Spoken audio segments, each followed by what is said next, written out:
பாரத அன்னையின் அன்பு புதல்வா, நாடு நல்லா இருக்க நாளும் நேரமும் தெரியாமல் உழைக்கும் தலைவா, உங்களுடைய பிறந்த நாள் தேசத்தின் வளர்ச்சி நாள். திரு வி ரமேஷ் அட்வொகேட், மத்திய சென்னை மேற்கு மாவட்ட பொதுச் செயலாளர், அண்ணா நகர் சட்டமன்ற பொறுப்பாளர். வணக்கம் சவுக்கு மீடியா நேயர்களே. இன்றைய அரசியல் அட்டையில் தமிழ்நாட்டில் நடந்த முக்கியமான அரசியல் மற்றும் சமூக நிகழ்வுகளை பற்றி விவாதிக்க இருக்கிறோம். வாருங்கள் சார். வணக்கம். வணக்கம் சார். வணக்கம் நிதிஷ். வணக்கம் மாலதி. சார், நம்ம ஏற்கனவே ஒரு வீடியோ வெளியிட்டிருந்தோம் சார். அதாவது கன்னியாகுமரி மாணவி பாலியல் பலாத்காரம் செய்யப்படுகிறார். அதைத் தொடர்ந்து அவர் தமிழகத்தில் இருக்க காவல்துறையை அணுகுகிறார். அந்த வழக்கில் எஃப்ஐஆர் பதிவு பண்ணல அப்படின்னு சொல்லிட்டு அது தொடர்பாக காவல்துறை ஒரு நோட்டீஸ் வெளியிட்டிருக்காங்க. அதில் அவங்க என்ன சொல்கிறாங்கன்னா, பாலியல் பலாத்காரம் நடந்தது கேரளாவில், ஆனால் தமிழக காவல்துறையை அவதூறு பரப்புற மாதிரி நம்ம வீடியோ வெளியிட்டிருக்கோம் அப்படின்னு சொல்லிட்டு எனக்கும் இப்போ அந்த டவுட் வருதுங்க சார். பிளேஸ் ஆஃப் அக்கரன்ஸ் அப்படிங்கிறது கேரளா தான், அந்த மாணவி இருக்கிற இடம் தான் தமிழ்நாடு அப்படின்ற அடிப்படையில் கேரள போலீஸார் தானே சார் வழக்கு பதிவு பண்ணணும். நம்ம எப்படி சார் தமிழக போலீஸ் வழக்கு பதிவு பண்ணலை அப்படின்னு சொல்ல முடியும்? நீங்கள் உங்களோட நிகழ்ச்சியில் எங்கேயாவது இந்த பாலியல் வன்முறை தமிழகத்தில் நடந்தது என்று நீங்கள் சொன்னீர்களா? அந்த பெண் சொன்னாரா? அந்த பெண்ணோட வழக்கறிஞர் சொன்னாரா? இல்லை. அந்த நிகழ்ச்சியில் அந்த பெண்ணே என்ன சொன்னாங்க? இந்த மாதிரி சம்பவம் நடந்துச்சு, நான் கன்னியாகுமரி காவல்துறையை அணுகியதும் அவங்க அலைக்கழிச்சாங்க, அதற்கு பிறகு கேரளாவை அணுகினோம், சம்பவம் நடந்த இடம் கேரளாவை அணுகினோன்னா அவங்க உடனே எஃப்ஐஆர் போட்டுட்டாங்க என்று சொன்னார். டிஜிபி அலுவலகத்திலிருந்து வெளியிட்டிருக்கக்கூடிய அறிக்கையில் சம்பவம் நடந்த இடம் கேரளா என்று சொல்லியிருக்கிறார்கள். நாமும் அதை மறுக்கவில்லை, பாதிக்கப்பட்டவரும் அதை சொல்லவில்லை. ஆனால் உங்ககிட்ட ஒரு புகார் வந்ததும் நீங்கள் முதல் தகவல் அறிக்கையை பதிவு செய்து சம்பவம் நடந்த இடம் கேரளா என்பதால் அந்த முதல் தகவல் அறிக்கையை கேரளாவுக்கு மாற்றுவதற்கு சட்டத்தில் இடம் இருக்கிறதா இல்லையா? இருக்காப்பா? இருக்குது சார். இருக்குல்ல. பழைய கிரிமினல் சட்டத்திலும் இருக்கிறது, புதிய கிரிமினல் சட்டத்திலும் இருக்கிறது. நம்ம ஊரை சேர்ந்த ஒரு பொண்ணு இது மாதிரி ஒரு மோசமான குற்றம் நடந்துருச்சுன்னு உங்களை அணுகுனா, ஏன் ஜூரிஸ்டிக்ஷனில் அங்கே போப்பான்னு சொல்லுவீங்களா? அங்கித் திவாரி என்ற அமலாக்கத்துறை அதிகாரி என்னிடம் லஞ்சம் கேட்கிறார் என்று ஒரு மருத்துவர் தமிழக லஞ்ச ஒழிப்புத்துறையை அணுகினால் நீங்கள் என்ன செய்ய வேண்டும்? அவர் சென்ட்ரல் கவர்மெண்ட் ஆஃபீஸ் இருப்பா, சென்ட்ரல் கவர்மெண்ட்டுக்கு மேலெல்லாம் கேஸ் போகிறதுக்கு சிபிஐ இருக்குதுன்னு சிபிஐ கிட்ட தானே அனுப்பணும். நீங்கள் போய் அரெஸ்ட் பண்ணீங்களா இல்லையா? மனிதாபிமானமற்ற முறையில் காவல்துறை நடந்து கொண்டிருக்கிறது, தமிழக காவல்துறை நடந்து கொண்டிருக்கிறது என்பது தான் நாம் வைத்த குற்றச்சாட்டு. ஒன்றாச்சா? ரெண்டாவது ஒரு அஃபென்ஸ் நடக்குது இதில். அங்கே sexual violence and spreading of videos, அதுக்கு அங்கே எஃப்ஐஆர் போட்டாங்க. தமிழ்நாட்டிலேருந்து இந்த வீடியோவை பரப்பியிருக்காங்கல்ல, அது இவங்க கூட போன நண்பர்கள், அதுக்கு ஒரு புகாரை இந்த பெண்ணு கொடுத்துச்சா தமிழ்நாட்டில்? நான் சொல்கிறேன், அவங்க நிகழ்ச்சியிலையும் சொன்னாங்கன்னு நினைக்கிறேன். அந்த கூட போகிறாங்களா ஃப்ரெண்ட்ஸ், இவங்களே பரப்புகிறாங்க வீடியோவை. இந்த மாதிரி இவங்க வீடியோவை பரப்பியிருக்காங்கன்றத கன்னியாகுமரி மாவட்ட சைபர் கிரைமுக்கு இந்த பெண் புகாராக அளிக்கிறார். 2 வருஷம் ஆகுது நடந்து, இன்றைக்கி வரைக்கும் அதுக்கு எஃப்ஐஆர் போட தெரியுமா? அது செக்ஷுவல் அசால்ட்டு, அது எஃப்ஐஆர் போட்டாங்க, விட்டுருங்க, அது அங்கே நடந்துச்சுன்னு சொல்கிறீங்க. இங்கே இருக்கிற பசங்க வீடியோவை பரப்பியிருக்காங்களே, இது அஃபென்ஸா இல்லையா? இது ஒரு எஃப்ஐஆர் போடணுமா இல்லையா? போட்டிங்களா? அடுத்தது நடந்ததை சொல்கிறேன். அந்த பெண் தேசிய மகளிர் ஆணையத்துக்கு புகார் அனுப்புகிறார். என்னவென்று, இந்த மாதிரி என் வீடியோ பரப்பியிருக்காங்கன்னு சொல்லிட்டு போய் சைபர் கிரைமில் கம்ப்ளைண்ட் கொடுத்தா இன்னும் எஃப்ஐஆர் போடலங்க என்று கொடுக்கிறார். தேசிய மகளிர் ஆணையம் கன்னியாகுமரி மாவட்ட காவல்துறையிடம் விசாரணை நடத்துகிறது. அவங்ககிட்ட சொல்ல வேண்டியது என்ன? கேரளாவில் நினச்சிங்க, என்கிட்ட கேட்குறீங்கன்னு. அவர் நல்ல அதிகாரி என்று தான் நான் இப்போதும் நம்பிக்கொண்டிருக்கிறேன், பொறுப்பு டிஜிபி திரு வெங்கட்ராமன் அவர்களை. இதில் இது தவறுன்னு மறுத்திருந்தால் அதோடு முடிஞ்சு போயிருக்கும். எச்சரிக்கை, இது என்ன வதந்தியை நம்ம பரப்புனது? இது ரெண்டாவது, இந்த ஸ்ப்ரெட்டிங் ஆஃப் வீடியோவுக்கு நீங்கள் ஏன் எஃப்ஐஆர் போடல? இன்டர்வியூவில் அதை தானே சொன்னோம். பொதுவாக இது மாதிரி பாலியல் பலாத்காரங்கள் நடக்குது, அதோடு விக்டிம் பிளேம் செய்யப்படுவார்கள் அப்படின்ற ஒரே காரணத்தினால பெண்கள் அதை வெளியே சொல்லக்கூட மறுப்பாங்க. இந்த பொண்ணும் கேஸ் கொடுக்கல.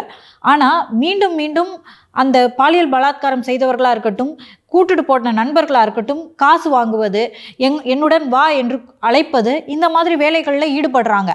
அதை தடுத்து நிறுத்துறதுக்காகத்தான் இந்த பொண்ணு புகார் கொடுக்கவே போகுது. கரெக்ட். அப்படி இருக்கும்போது அதை தடுத்து நிறுத்துறதுக்காக நீங்க உதவி பண்ணியிருக்கணும்ல. ஏமா இந்த மாதிரி ஒரு விக்டிம் வரும்போது அரவணைச்சு கவுன்சிலிங் கொடுத்து நீ கவலைப்படாத நாங்க இருக்கிறோன்னு சொல்றதாமா காவல்துறையோட வேலை, விரட்டி விடுறதா உங்க வேலை. இதை உங்களுக்கு சொன்ன வருதா? இது இன்னொன்று என்ன, இது பயன்பாடு பாருங்க. கடும் நடவடிக்கை, இது போன்ற பொய்யான செய்தியை வெளியிடுவோர் மீது கடுமையான சட்ட நடவடிக்கை எடுக்கப்படும். என்ன பொய்யான செய்தியை வெளியிட்டோம்? என்ன மிரட்டல் இது? நாங்க பார்க்காத கேஸா? தமிழ்நாடு அரசு மீதும் காவல்துறை மீதும் அவதூறு பரப்ப வேண்டும் என்ற நோக்கத்தோடு பண்றமானீங்கன்னா அவ்வளோ யோக்கியமாக இந்த டிபார்ட்மெண்ட் நடத்துறீங்க சார். இன்சிடென்ட் நடந்து 2 வருஷம் ஆகுது சார். அந்த பொண்ணு படிக்க போறாங்க. இன்சிடென்ட் நடந்ததுக்கு அப்புறம் காலேஜுக்கு போறாங்க. தொடர்ந்து நண்பர்கள் கிட்ட புறக்கணிப்பு, ஆசிரியர்கள் கிட்ட புறக்கணிப்பு, அதை தொடர்ந்து வீட்டிலேயே முடங்கி போயிடுறாங்க. அவங்களுக்கு ஒரு வரன் வருது, அந்த வரனுக்கும் இந்த பாலியல் பலாத்காரம் பண்ணவங்க அந்த வீடியோவை அனுப்பி விடுறாங்க. முழுவதுமாக வீட்டிலே முடங்கி போயிட்டு வாழ்க்கையில் எதிர்காலமே இல்லாமல் 2 வருடங்களை அவங்க கழிச்சிருக்காங்க சார். 2 வருஷத்துக்கு அப்புறம் தான் இன்சிடெண்ட் என்னன்னே நம்மளுக்கு தெரிய வருது. ஸோ இதுக்கப்புறம் அந்த பொண்ணு படிக்கணும் அப்படின்றதுக்காக நீங்கள் ஒரு கல்லூரி கிட்ட உதவி கேட்குறீங்க. அந்த கல்லூரி பெரிய மனசு பண்ணி அனைத்து உதவிகளையும் நாங்கள் செய்கிறோம்னு சொல்லிட்டு அட்மிஷனும் கொடுத்துட்டாங்க. ஸோ அவங்க படிக்க ஆரம்பிச்சிட்டாங்க. இந்த இன்சிடென்ட் நம்மளுக்கு தெரிய வராட்டி அந்த பொண்ணோட வாழ்க்கை என்ன சார் ஆகுறது? இதை தமிழக அரசு தானே சார் செஞ்சுருக்கணும். வழக்கறிஞர் மரிய ஜலால் கிட்ட நான் கேட்குறேன், சார் நடந்தது கேரளாவில், நீங்கள் என்னங்க சார் தமிழக அரசு சொல்கிறீங்களே அப்படின்னு சொல்லிட்டு. அவர் சொல்கிறாரு, she is daughter of the soil, நீங்கள் எப்படிங்க விட்டு கொடுப்பீங்க அப்படின்னு கேட்குறாரு சார். நிவாரணம் கொடுங்க. நான் கேட்குறது இந்த வீடியோவை ஸ்ப்ரெட் பண்ணதுக்கு நீங்கள் ஏன் சார் எஃப்ஐஆர் போடல? சிம்பிளாக கேட்குறேங்க. அஃபென்ஸா இல்லையாங்க? அது தொடர்ந்துக்கிட்டே வேற இருக்கும்ல சார். இப்போ கேரள போலீஸ் பாலியல் பலாத்காரம் பண்ணவங்களையும் கைது பண்ணிட்டாங்க. தமிழ்நாட்டில் அந்த மாணவர்களையும் கைது பண்ணி போயிட்டாங்க. அதுக்கப்புறம் தான் வீடியோ ஸ்ப்ரெட் பண்ணுறதே நின்றுருக்கு சார். அந்த உதவியை ஏன் போலீஸ் செய்யலை? இது சட்டப்படி அவங்க செய்யணுன்றதெல்லாம் தாண்டி ஏன் அப்படியான ஒரு உணர்வு மாரல் ரெஸ்பான்சிபிலிட்டி இருக்கு. இதுக்கு வக்கனையா மறுப்பு கொடுக்குறீங்க? இதை நீங்கள் அன்றைக்கி செஞ்சுருந்தீங்கன்னா ஏன் உட்காந்து இங்கே பேச வேண்டியது இருக்குது? இப்போ இந்த பெண்ணு வந்த உடனே தமிழ்நாடு போலீஸ் எஃப்ஐஆர் ரெஜிஸ்டர் பண்ணிவிட்டு, சார் நீங்கள் இன்வெஸ்டிகேட் பண்ணுங்கன்னு கேரளா போலீஸ்க்கு அனுப்பிட்டு, தமிழ்நாடு அரசு இந்த பெண்ணுக்கு ஒரு நிவாரணத்தை வழங்கி மேற்படிப்புக்கு உதவி செஞ்சிருந்தா அந்த பொண்ணை கூப்பிட்டு உட்கார வச்சு ஸ்டுடியோவில் பேச வேண்டிய தேவை என்ன இருக்குது? இவர் முதலமைச்சர் காசால நடக்கிறது எங்களால் தாங்கிக்க முடியலன்றார் சார். அங்கெல்லாம் போயிட்டு அவர் துடிக்கிறாரு. ஒழுங்காக ஆட்சி பண்ணுறதுக்கு துப்பு இல்லை. இதில் இந்த காவல்துறையோட அராஜகம் எப்படி போது பாருங்கள். இந்த லாங்குவேஜை பாருங்கள். பொய்யான செய்தியை வெளியிடுவோர் மீது கடுமையான சட்ட நடவடிக்கை எடுக்கப்படும்னா இதுதான் அந்த மிரட்டுறது. இந்த அதிகாரிகளுக்கு இந்த துணிச்சல் வந்துருச்சு பார்த்தீங்களா? மீடியாவை மிரட்டுறதுக்கு வெளிப்படையான மிரட்டல் இது. இல்லை எது வதந்தி? எஃப்ஐஆர் போட்டு வச்சுருக்காங்களாம் தெரியுமா? இல்லை மிரட்டுறது, பேசவே கூடாதுன்னு. நீ யாரை பற்றி வேணாலும் பேசலாம், போலீஸை குறை சொல்லக்கூடாது. அதுதான் நீங்கள் இங்கே நிலைமை. போலீஸ் செய்யக்கூடிய வேலையை தவற விடும்போது அதை நம்ம ஒரு மீடியாவாக சுட்டி காட்டி தானே சார் ஆகணும். அது மீடியாவோட கடமைமா. எந்த பப்ளிக் அத்தாரிட்டி தப்பு செஞ்சாலும் அதை சுட்டி காட்ட வேண்டியது நமது கடமை. தனியார் செய்கிற தவறுகளை சுட்டி காட்டுறதுக்காக மீடியா நடத்தலை. அது மீடியாவோட வேலையும் கிடையாது. நீங்கள் பப்ளிக் சர்வெண்ட்ஸு, கவர்மெண்ட்டில் சம்பளம் வாங்குறீங்க. இங்கே இந்த நாட்டில் உள்ள அத்தனை குடிமக்களையும் பாதுகாப்பது உங்களது கடமை. அதுக்கு தான் உங்களுக்கு சம்பளம். வீட்டில் வேலை செய்யறதுக்கு 10 பேர், 10 வண்டி. அந்த வீடியோவை நம்ம இன்னைக்கு கமெண்ட்ல பின் பண்ணிடலாம் சார். அந்த டிஜிபி நியமனம் தொடர்பாக 26ஆம் தேதி டெல்லியில் அந்த யூபிஎஸ்சி கூப்பிட்டுருக்காங்க மீட்டிங்க்கு. அதுக்கு தலைமை செயலாளர் போனால் தான் டிஜிபி அப்பாயின்மெண்ட் பண்ணுவாங்க. அதுக்கு நம்ம போக வேணாம், அந்த மீட்டிங்கை கேன்சல் பண்ணலாம், அதாவது போகாமல் வேறு ஏதாவது சாக்கு போக்கு சொல்லி அந்த புறக்கணிச்சிடலாம் அப்படின்னு சொல்லிட்டு திட்டம் வச்சிருக்கதா செய்தி வந்திருக்கு சார் வீடனில் இன்னைக்கு. சரி, எப்படி அப்படி புறக்கணிக்க முடியுமா? தவிர்க்க முடியாத காரணங்களை சொல்ல வாய்ப்பு இருக்கு தானே சார்? அப்படி என்ன காரணம் என்று கேட்பார்கள் அல்லவா? அதனால் என்ன திட்டமிட்டிருக்கிறார்கள் என்றால், வழக்கமாக யூபிஎஸ்சி நடத்தக்கூடிய இந்த கூட்டத்தில் இப்போது இருக்கும் டிஜிபி, அதாவது ஓய்வு பெற இருக்கும் டிஜிபி மற்றும் தலைமைச் செயலாளர் கலந்து கொள்ள வேண்டும். இங்கே அந்த டிஜிபி ஓய்வு பெறும் நாள் வரை இவங்க அந்த ப்ரொப்போசலை அனுப்பலை. பொறுப்பு டிஜிபி போட்டுட்டாங்க. இப்போ யார் மீட்டிங்க்கு போனோம்? தலைமைச் செயலர், அப்புறம் டிஜிபி போனோம். ஸோ இவர்கள் யூபிஎஸ்சிக்கு கடிதம் எழுதுகிறார்கள். இந்த மாதிரிங்க வழக்கமாக சீஃப் செக்ரட்டரியும் ரிட்டையர் ஆகிற டிஜிபியும் போவாங்க. எங்கள் ஸ்டேட்டில் டிஜிபி ரிட்டையர் ஆகி நாங்கள் பொறுப்பு டிஜிபி வச்சுருக்கிறோம். இப்போ இந்த கூட்டத்தில் பொறுப்பு டிஜிபி கலந்து கொள்ளலாமா வேண்டாமா அல்லது கலந்து கொள்ளக்கூடாதா என்பதை தெளிவுபடுத்துமாறு கேட்டுக்கொள்கிறோம். 26ஆம் தேதி கிடைக்கிற மாதிரி ஒரு கடிதத்தை அனுப்புவேன். என்ன சார் இது? என்ன சந்தேகம்ப்பா? கரெக்டாக இருக்கா இல்லையா சந்தேகம்? சரியா தான் சார் இருக்கு. இன்னொரு 1 மாதம் ஓட்டலாமா? இவர்கள் அப்படி திட்டமிடுகிறார்கள். ஆனால் அப்படியே இது நடந்து விடாது. இந்த வழக்கில் பொறுப்பு டிஜிபி போட்டு விட்டார்கள் என்று மனித உரிமை வழக்கறிஞர் திரு ஹென்றி டிஃபன் அவர்கள் தான் நீதிமன்றத்தை அணுகியது. அப்போது தலைமை நீதிபதி எடுத்தவுடன் கேட்ட முதல் கேள்வி, எதுக்கு பொறுப்பு டிஜிபி போட்டீங்க? இதுதான் ஃபஸ்ட்டு கேள்வி கேட்டார்.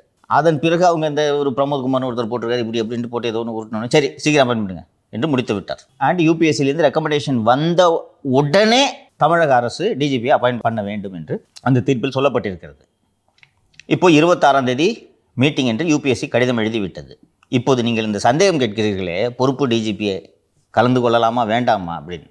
26ஆம் தேதி இந்த கூட்டம் நடைபெறவில்லை என்றால் மனுதாரர் திரு ஹென்றி டிஃபன் அவர்கள் உச்சநீதிமன்றத்தை அணுகுவாரா மாட்டார் சார்? லிஸ்ட் ஆகிறதுக்கே அது ஒரு 2 வாரம் ஆயிருக்கும் சார். ஹென்றி டிஃபன்னு 2 நாளில் வந்துருச்சு. 1ஆம் தேதி ஃபைல் பண்ணுறார். ஓகேவா? அதெல்லாம் கொண்டு வந்துடுவாங்க வேகமாக போய் மென்ஷன் பண்ணுறது சீனியரை வச்சு. அரசியல்வாதிகள் 5 ஆண்டுகளுக்கு ஒரு முறை மக்களிடம் வாக்கு பெற வேண்டும். அதற்காக பல்வேறு மோசமான காரியங்களில் ஈடுபடுவார்கள். ஆனால் ஒரு 30-40 வருடம் அரசு பதவியில் இருக்கக்கூடிய இந்த அதிகாரிகள் செய்யும் அவமானகரமான காரியங்களை எல்லாம் நினைத்து கூட பார்க்க முடியாது. இவங்கெல்லாம் படித்த அதிகாரிகள் தானான சந்தேகம் வரும் உங்களுக்கு. திமுக ஆட்சி வந்ததிலிருந்து இந்த டிபார்ட்மெண்ட்டு இவ்வளவு மோசமாக ஆனதற்கு 3 பேர் மிக முக்கிய காரணம்.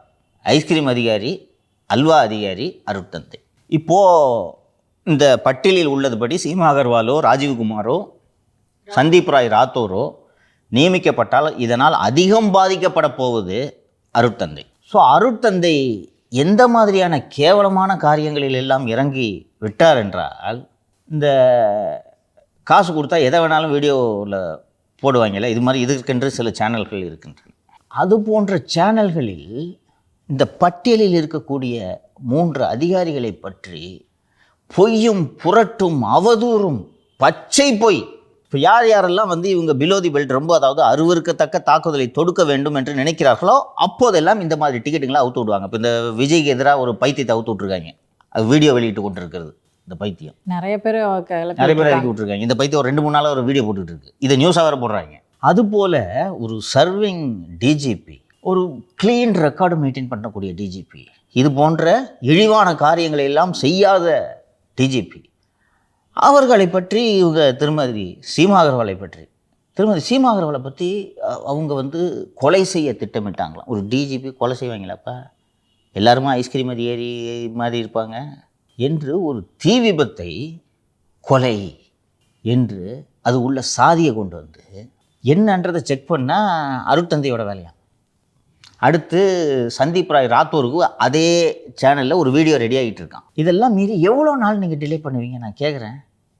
இன்றைக்கி எக்ஸ்கியூஸ் சொல்லிட்டீங்க sir, as I am suffering from ஃபீவர்னு சொல்லிட்டீங்க. அங்கே யாராவது ஒரு ஆள் அனுப்பியான்னு சொல்லுவாங்க யூபிஎஸ்சியில்.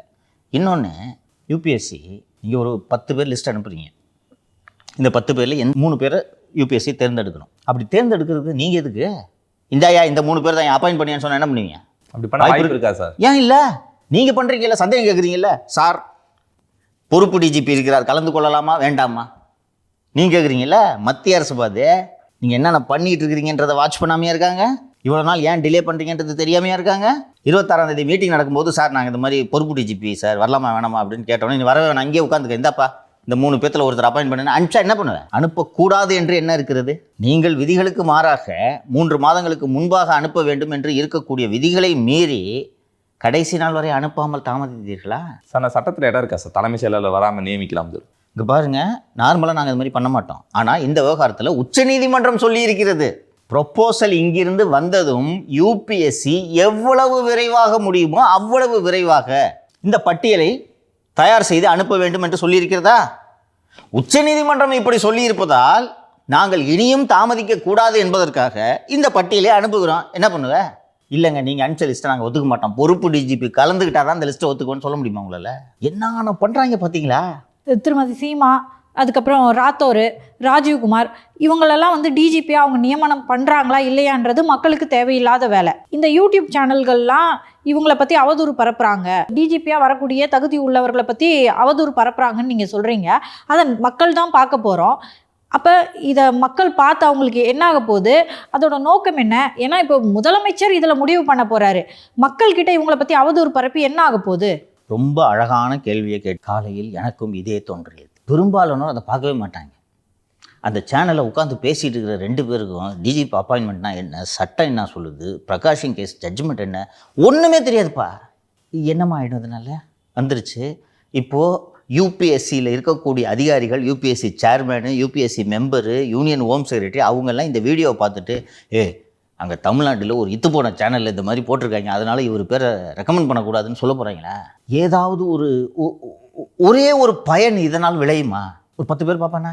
சம்மந்தப்பட்ட அதிகாரிங்க பார்ப்பாங்க, பார்த்துட்டு மனசு வருத்தப்படுவாங்க. இதனால் உனக்கு சந்தோஷமா? எவ்வளவு சிறுமதி படைத்தவர்களாக இருக்கிறார்கள் தெரியுதா? நீங்கள் சொன்னது மாதிரி 10 நிமிஷம் பிரயோஜனம் இல்லை, பார்க்க மாட்டாங்க பல பேர். இல்லை, நான் என்ன கேட்குறேன், ஒருவேளை முதலமைச்சர்கிட்ட காட்டி பாருங்கள் சார், இவங்கெல்லாம் இவ்வளோ மோசமானவங்க, ஸோ அவங்க டிஜிபியாக வர வேணாம், அப்படி ஏதாவது நரேட்டிவ் செட் பண்ணுறதுக்கு முயற்சி பண்ணுறாங்களா? அதுக்கு ஒரு பாசிபிலிட்டி இருக்குது. அதை நீங்கள் சொல்கிறத ரோல் அவுட் பண்ண முடியாது. இவங்களே வீடியோ போட வச்சுட்டு அந்த வீடியோவை பற்றி இவர்களே ஒரு உளவுத்துறை அறிக்கையை தயார் செய்கிறீங்க. சீமா மேடம் பற்றி வந்த அந்த வீடியோவை பற்றி ஒரு உளவுத்துறை அறிக்கை, இவங்க மீது இப்படி ஒரு குற்றச்சாட்டு இருக்குன்ட்டு எழுதி வச்சிடுறீங்க. அவர் பொம்மை கேட்டுக்கிட்டு கரெக்டு, ஐயையா அப்போ யூடியூப்லேயே வந்துருச்சா, போடக்கூடாது என்று அவர் முடிவு எடுக்கிறார். ரைட்டு, அடுத்து யாருமா? ராத்தோர். ராத்தோரை பற்றி ஒரு வீடியோ வருதுமா போடுறீங்க, அதையும் வேண்டான்னு சொல்கிறாரு சிஎம். Right, correct. ராத்தோர் மோசமான ஆள். ராஜீவ் கோரை பற்றியும் ஒரு வீடியோ வருது, அதையும் சிஎம் பார்த்துட்டு ஐயோ இவரை பற்றி வந்துருச்சா வேண்டாப்பா அப்படின்றாரு. இந்த 3 பேருக்குள்ளதான் நீங்கள் தேர்ந்தெடுக்கணும். அபய்குமார் சிங் எப்படி? அதுக்கு தானே யூபிஎஸ்சி 3 பேரை தானே அனுப்புது. 3 பேர் தானே யூபிஎஸ்சி அனுப்புது. 3 பேர் பற்றி நீங்கள் வீடியோ போட்டுக்கிட்டீங்கன்னா யாரை அப்பாயின்ட் பண்ணுவீங்க? இந்த 3 பேர் ஒருத்தர் அப்பாயின்ட் பண்ணி தானே ஆகணும். நம்ம கூட இதை தொடமாட்டோம் இல்லையா? நம்மளை பற்றி அவதூறாக எவ்வளோ இதில் பேசுகிறாங்க. நம்ம அதுக்கு பதிலுக்கு உட்காந்துட்டு அசிங்கமாக பேச முடியாதுப்பா. முடியுமா? முடியாதா? நம்ம ஒரு சாதாரண சேனல் நடத்துகிறோம், நாம் இந்த வேலையை செய்கிறதில்ல, கடந்து போகிறோம்.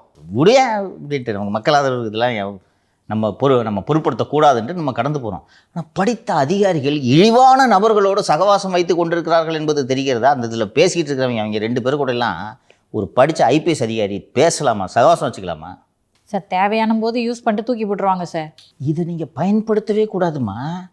உங்கள் எதிரியை அடிக்கணுன்றதுக்காக சாக்கடை உள்ளே கிடக்கக்கூடிய பொருளை தொடுவீர்களா? நான் சொல்கிறது புரியுதா உங்களுக்கு? ஒரு கட்டை எடுத்து அடிக்கலாம், எதிரியை அடிக்கணுன்றதுக்காக சாக்கடைக்குள்ளே கை விடுவீங்களா? அதுதான் இந்த வேலை என்கிறேன். அதைத்தான் அருட்தந்தை செய்து கொண்டிருக்கிறார். அப்போ அருட்தந்தையின் மனது எப்படிப்பட்ட மனது என்பதை மக்களும் இந்த அதிகாரிகளும் தெரிந்து கொள்ளணும். ஸோ அப்படியே இந்த காஞ்சிபுரம் டிஎஸ்பி வந்து கைது பண்ணாங்க. ரைட்டு. அது நியூஸில் ஃபுல்லாக தப்பி ஓட்டம் அப்படி இப்படின்னு செய்தியெல்லாம் போட்டாங்க. நீங்கள் அப்பயே சொன்னீங்க நீதிபதி செம்மல் அவர்கள் வந்து முன்பகை காரணமாக தான் வந்து அவர் கைது பண்ண உத்தரவிட்டார் அப்படின்னு சொல்லிட்டு நீங்கள் சொன்னதை அப்படியே நேற்று விசாரணையிலேயே உறுதிப்படுத்தியிருக்காங்க சார் சென்னை உயர்நீதிமன்றம். விசாரிச்சுட்டு தான்ப்பா நானும் சொன்னேன். குத்துமதிப்பாலாம் சொல்ல முடியாதுப்பா. எந்த விஷயத்தையும் நான் அப்படி குத்துமதிப்பாகவோ இல்லை அல்லது எனக்கு பிடித்த விஷயங்களோ நான் அப்படி சொல்வதில்லை.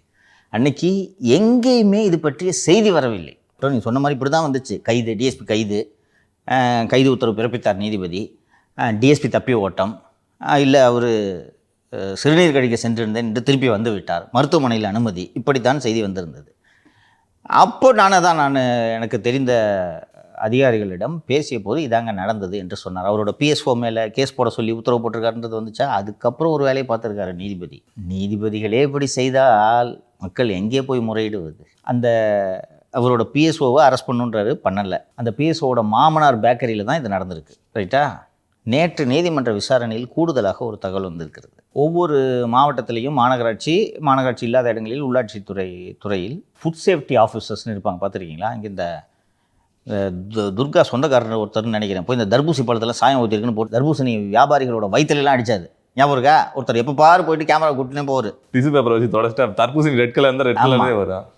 அப்புறம் மவுண்ட் ரோடில் ஒரு பெரிய பிரியாணி கடைக்கு இதே மாதிரி போன விதத்தில் திரும்பி போனார். யார் கடைக்கு போகிற அப்படின்னு சொல்லிட்டு விரட்டி விட்டாங்க. உங்களுக்கு அது நினைவு இருக்கும் அந்த சம்பவம். அதுபோல் ஒவ்வொரு ஊர்லேயும் ஃபுட் சேஃப்டி ஆஃபீஸர்ஸ், அவங்களுக்கு அதிகாரம் இருக்குது. பார்த்து இது மக்களோட சுகாதாரத்துக்கு கேடு என்று ஒரு உணவுப் பொருளை அவர்கள் கருதினார்கள் என்றால் சீல் வைக்க முடியும். அவ்வளோ அதிகாரம் இருக்குது. இந்த காஞ்சிபுரத்தில் இது மாதிரி இருக்கிற ஃபுட் சேஃப்டி ஆஃபீஸரை கூப்பிட்டு அந்த பேக்கரியை ரெய்டு பண்ணிட்டு உத்தரவு போட்டிருக்கு. அவர் உயர்நீதிமன்றம் உத்தரவிட்ட விசாரணையில் அவர் இந்த விவரத்தை சொல்லிட்டாரு. அதனால் இவர் மீது நடவடிக்கை, காவல்துறை இவர் மீது சொன்ன குற்றச்சாட்டுகள் உண்மை என்று நிரூபணம் ஆன காரணத்தால் உயர்நீதிமன்றம் அங்கே இந்த ஃபுல் கோர்ட்டுன்னு சொல்லுவாங்க, எல்லா நீதிபதிகளும் சேர்ந்து இந்த பரிந்துரையின் அடிப்படையில் என்ன நடவடிக்கை எடுக்க வேண்டும் என்று உயர்நீதிமன்ற நீதிபதிகள் எல்லாம் சேர்ந்து முடிவெடுப்பாங்க. அதன்படி நடவடிக்கை எடுக்க பரிந்துரைத்து விட்டார்கள். கூடுதலாக அவர் அந்த பதவியில் தொடர்ந்து அதே மாவட்டத்தில் அதே பதவியில் தொடர்ந்து நீடிக்கக்கூடாது என்றும் உத்தரவிட்டிருக்கிறார்கள். கொஞ்சம் யோசிச்சு பார்த்தீங்கன்னா, இவர் வந்து ஒரு மாவட்ட நீதிபதி, நாளை உயர்நீதிமன்ற நீதிபதி ஆக இருப்பவர். பிஎஸ்ஓ ஒரு கான்ஸ்டபிள், யாருக்கிட்ட சண்டை போடுறதுன்ட்டு இருக்குல்ல, ஈகோ கிளாஸு இருக்கட்டும்ப்பா. அவன் பாவையா அந்த கான்ஸ்டபிள் ஏதோ தெரியாமல் பேசியிருந்தானா ட்ரான்ஸ்ஃபர் பண்ணி விட்டுருங்க, அவ்வளோதான். நீங்கள் you are district judge, principal district judge. உங்கள் வீரத்தை போய் நீங்கள் அவங்ககிட்ட காட்டலான்ட்டு உங்கள் அதிகாரத்தை துஷ்பிரயோகம் பண்ணி இன்றைக்கி நீங்கள் நீதிபதியாக இருப்பீங்களா இல்லையான்றது கேள்விக்குறி ஆகிடுச்சு. இல்லை செய்யலாமா? ஃபஸ்ட்டு நீங்கள் ஒரு இது நடந்துச்சு, உயர்நீதிமன்றம் நடவடிக்கை எடுக்குதுன்றதெல்லாம் தூக்கி ஓரம் வச்சுருவோம். அந்த கான்ஸ்டபிளை அரெஸ்ட் பண்ணலன்ற காரணத்துக்காக ஒரு குரூப் 1 ஆஃபீஸரை, ஒரு டிஎஸ்பியை ரிமாண்டு பண்ணிட்டு நீங்கள் ஆர்டர் போடுறதுன்றது எவ்வளோ பெரிய அதிகார துஷ்பிரயோகம். கிரேட் பவர் கம்ஸ் வித் ரெஸ்பான்சிபிலிட்டின்னு சொல்லுவாங்க sir. You should choose your enemies. நீங்கள் சண்டை போடும்போது உங்களோட உயர்ந்தவங்ககிட்ட சண்டை போடணும். உங்களுக்கு கீழே இருக்கவங்ககிட்ட போய் உங்கள் வீரத்தை காட்டக்கூடாது. அது உங்களுக்கு அழகல்ல. புரிந்து கொண்டால் சரி. இல்லை இப்படியான ஒரு குற்றச்சாட்டை ஒரு நீதிபதி மேலே வந்து சொல்கிறாங்கன்னா அதுக்கு எந்த மாதிரியான நடவடிக்கை எடுப்பாங்க சார்? அது ஒரு பெரிய சப்ஜெக்ட், இன்னொரு நாள் விரிவாக சொல்கிறேன். இவர்கள் எல்லாம் சபார்டினேட் ஜுடிஷியரின்னு இதை சொல்லுவாங்க. இவங்கெல்லாம் மேஜிஸ்ட்ரேட்டு, நீதித்துறை நடுவர், செஷன் ஜட்ஜு, மாவட்ட நீதிபதி என்று இருப்பவர்கள் அத்தனை பேரும் உயர்நீதிமன்றத்தின் கீழ் பணியாற்றுகிறார்கள். உயர்நீதிமன்றம் இவர்களை பணி நீக்கம் செய்யவும் அதிகாரம் இருக்கிறது. ஒரே நாளில் முடிச்சு விட்ருவாங்க. நான் எல்லா நீதிபதியும் கலந்து ஆலோசித்தா ஃபுல் கோர்ட்டு. ஓகே. அது இதுக்குன்னு ஒரு கமிட்டி இருக்குது, டிசிப்ளினரி கமிட்டின்னு ஒன்று இருக்கும். அதில் ஒரு 4 அல்லது 5 நீதிபதிகள் இருப்பார்கள். அவர்கள் எடுக்கக்கூடிய முடிவை சென்னை உயர்நீதிமன்றத்தின் அனைத்து நீதிபதிகளும் சேர்ந்து ஒப்புதல் தர வேண்டும். அதில் என்ன சிக்கல்ன்றதை புரிஞ்சுக்குங்க. இப்போ இவர் மீது ஒழுங்கு நடவடிக்கை எடுத்து இவர் டிஸ்மிஸ் பண்ணிடுறாங்கன்னு வச்சுக்கோ. இது தப்புன்னா எங்கே போவீங்க? Supreme court, high court. ஹைகோர்ட்டு தான். அவங்க எடுத்த முடியும், அவங்களே இப்படி தப்புன்னு சொல்லுவாங்க. சிக்கல் புரியுதா? அதனால இது ரொம்ப ஒரு காம்ப்ளிகேட்டடான ரூல்ஸ். இது இங்கே தான் போய் ஆகும். அதுக்கு மேலே வேணால் சுப்ரீம் கோர்ட் போகலாம், நேரடியாக உச்சநீதிமன்றம் செல்ல முடியாது. எந்த நீதிபதி இவரை டிஸ்மிஸ் பண்ணலான்னு முடிவு எடுத்தாங்களோ அவங்ககிட்ட தான் அவங்க வழக்குவோம். அப்போ போய் நீங்கள் ஃப்ரெஷ் ஆர்குமெண்ட்ஸ் எடுத்து வைக்கலாம். இதுக்கு கூடுதலான தண்டனை கொடுத்துட்டீங்க, நான் அந்த தப்பை செய்யலை, விசாரணை தவறு, பொய் சாட்சி சொல்லிவிட்டார், சம்திங் ஏதாவது ஒரு ரீசன் எடுத்துகிட்டு கிரவுண்ட்ஸ் எடுத்துகிட்டு நீங்கள் அவங்கள கன்வின்ஸ் பண்ணால் அதெல்லாம் தப்பிச்சிடலாம். ஓகே. காவல்துறை பற்றி பேசிகிட்டு இருக்கிறதுனால காவல்துறை பற்றிய ஒரு முக்கியமான ஊழல் பற்றிய ஒரு தகவலை சொல்லிவிடுகிறேன். மாநில குற்ற ஆவண காப்பகம் என்று ஒரு துறை இருக்கிறது, ஸ்டேட் கிரைம் ரெக்கார்ட்ஸ் பியூரோ. அகில இந்திய அளவில் NCRB என்று ஒன்று இருக்கிறது, நேஷனல் கிரைம் ரெக்கார்டு பியூரோ. நமக்கு அந்த குற்ற ஆவண காப்பகத்தோட வேலை என்னவென்று கேட்டீர்கள் என்றால், தமிழகம் முழுக்க இருக்கக்கூடிய காவல்துறை, காவல் நிலையங்கள், CID, ஸ்பெஷல் யூனிட்ஸ் இங்கெல்லாம் பதிவு செய்யக்கூடிய வழக்குகள் தொடர்பான எல்லா ஆவணங்களையும் அது ஒரு ஆவண காப்பகமாக அது இருக்கும். ஸ்டாட்டிஸ்டிக்ஸ், புள்ளிவிவரங்கள் முழுக்க அங்கே இருக்கும். இந்த மென்பொருள், சாஃப்ட்வேர் டெவலப்மெண்ட் இது போன்ற வேலைகளை அவர்கள் செய்வார்கள். இப்போது CCTNS என்று ஒரு சிஸ்டம் இருக்குது, ஆல் இண்டியா லெவலில் இந்தியா முழுக்க இணைக்கப்பட்ட நெட்வொர்க். இந்த FIRல ஆன்லைனில் எடுக்கலாம், ரிஜிஸ்டர் பண்ணுறதுலாம் வந்துருச்சு. இதெல்லாம் இந்த ஒரு ஆல் இண்டியா ப்ராஜெக்ட் இது. நான் இந்த குற்ற ஆவண காப்பகம் ஒரு தண்டனை பதவி. என்னென்னா, ஆவண காப்பகத்தில் இருக்கிற போலீஸ் ஆஃபீஸருக்கு என்ன பவர் இருக்கும்? வண்டி கூட இருக்காது. ஸோ அதை ஒரு பனிஷ்மெண்ட் போஸ்டிங் என்று நான் நீண்ட நாளாக நினைத்து கொண்டிருந்தேன். அப்போது என்னிடம் ஒரு மூத்த அதிகாரி, இந்த வரம் தரும் அதிகாரியை, அடுத்த கவர்மெண்ட் தான் வரம் தரும் அதிகாரியை எங்கேப்பா போடலாம் அப்படின்னு கேட்கும்போது, நான் இந்த குற்ற ஆவண காப்பகத்தில் போடலாம் சார். இது இயல்பாக நடக்குது இந்த கான்வர்சேஷன். குற்ற ஆவண காப்பகத்தில் போடலாம் சார், வண்டி கூட கடையை போய் உட்காரு அப்படின்ட்டு, ரீல்ஸ் போட்டால் சஸ்பெண்ட் பண்ணலாம் சார் என்று நான் பேசி கொண்டிருந்த போது, ஐயா அங்கே போடக்கூடாதுன்னாரு. ஏன் சார், அது என்ன சார் அப்படின்னு கேட்கும்போது, அங்கே சரியான காசு அப்படின்னாரு. குற்ற ஆவண காப்பகத்தில் போய் என்ன சார் காசுங்க, யார் சார் மாமூல் கொடுப்பாங்க என்று கேட்கும்போது, வருடந்தோறும் குற்ற ஆவண காப்பகத்தில் 50 முதல் 60 கோடிக்கு பர்ச்சேசஸ் நடக்குது. என்ன சார் பர்ச்சேஸ் பண்ணுறோம்? சாஃப்ட்வேர், டாக்குமெண்ட் எல்லாம் டிஜிட்டல் ஆக்குறாங்களா? அது மாதிரி ப்ராஜெக்ட்ஸ் நடந்துக்கிட்டே இருக்கும் தொடர்ந்து.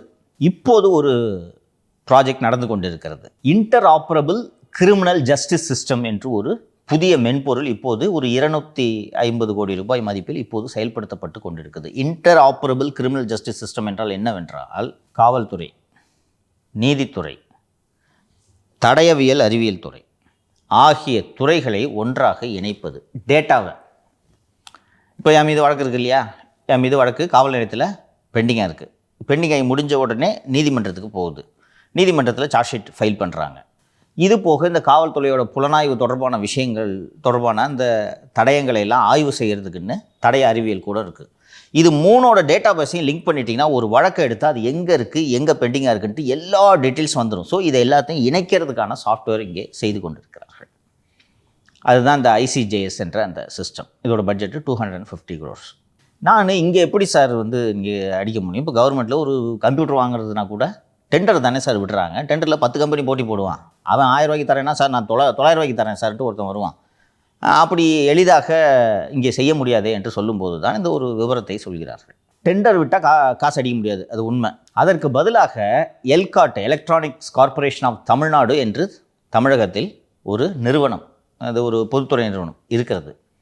இந்த எல்காட்டு தான் தமிழ்நாடு பூரா இந்த இலவச வண்ண தொலைக்காட்சி பெட்டியை வழங்குனது இந்த நிறுவனம் தான். தமிழ்நாடு அரசு அலுவலகங்களுக்கு கம்ப்யூட்டர் வழங்குறதுல இந்த நிறுவனம் தான். அந்த நிறுவனத்தில் ஒரு அப்ரூவ்டு வெண்டார்ஸோட லிஸ்ட் இருக்கும். அந்த அப்ரூவ்டு வெண்டார்ஸோட லிஸ்ட்டில் அதுங்க ரேட்டும் ஃபிக்ஸ் பண்ணியிருப்பாங்க. இப்போ PWDயில் செங்கல் என்ன விலை, சிமெண்ட் என்ன விலைன்னு வச்சுருக்காங்களா, அதே மாதிரி லேப்டாப் என்ன விலை, டெஸ்க்டாப் என்ன விலை, ஹார்ட் டிஸ்க் என்ன விலைன்ட்டு எல்காட்டில் ஒரு ரேட்டை வச்சுருப்பாங்க.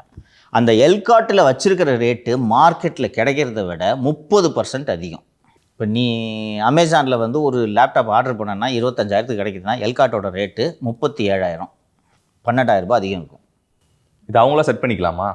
அவங்க எல்லாரும் சேர்ந்து முடிவு எடுக்குது. அதாவது இந்த இவரோட கமிஷன், இந்த கமிஷன், அந்த கமிஷன் எல்லாத்தையும் சேர்த்து ஒரு அப்ரூவ்ட் ரேட் அது. ஆனால் அதை விட 12,000 ரூபாய் கம்மியாக நீங்கள் மார்க்கெட்டில் வாங்க முடியும். மார்க்கெட்டில் வாங்காமல் வெண்டார் மூலமாக வாங்கினீங்கன்னா காசு கூட ஆகும். சரி, இப்போது எஸ்சிஆர்பி ஒரு அமௌண்ட்டு ஒரு கம்ப்யூட்டர் வாங்குறாங்க. இப்போ இந்த ப்ராஜெக்ட் சொன்னேன்ல, ஐசி இன்ட்ராபரபிள் கிரிமினல் ஜஸ்டிஸ் சிஸ்டம்னு சொன்னேன்ல, இதுக்கு வந்து ஒரு 200 கம்ப்யூட்டர் வாங்கணும்னு வச்சுக்கோங்க. இந்த 200 கம்ப்யூட்டரை டெண்டர் மூலமாக வாங்குறதா இல்லை எல்காட் வெண்டர் மூலமாக வாங்குறதா அப்படின்ற ஒரு குழப்பம் இருக்கிறது அல்லவா? இந்த முடிவை யார் எடுப்பது? அவருக்கு உயரதிகாரி தான் எடுக்கணும். உயர் அதிகாரிகளுக்கு இப்படி கம்ப்யூட்டர் எப்படி தெரியும்? கன்சல்டேஷன் போயிடுவாங்களா? அருமையாக பிடிச்சாங்க மாலதி. இதற்காகத்தான் கன்சல்டன்ட் என்று ஒருவர். எல்லா விஷயத்துலையும் கன்சல்டன்ட் எப்படி வேலை செய்கிறாங்கன்றது நீங்கள் பார்த்தீங்கல்ல, இதுக்கு கன்சல்டன்ட்.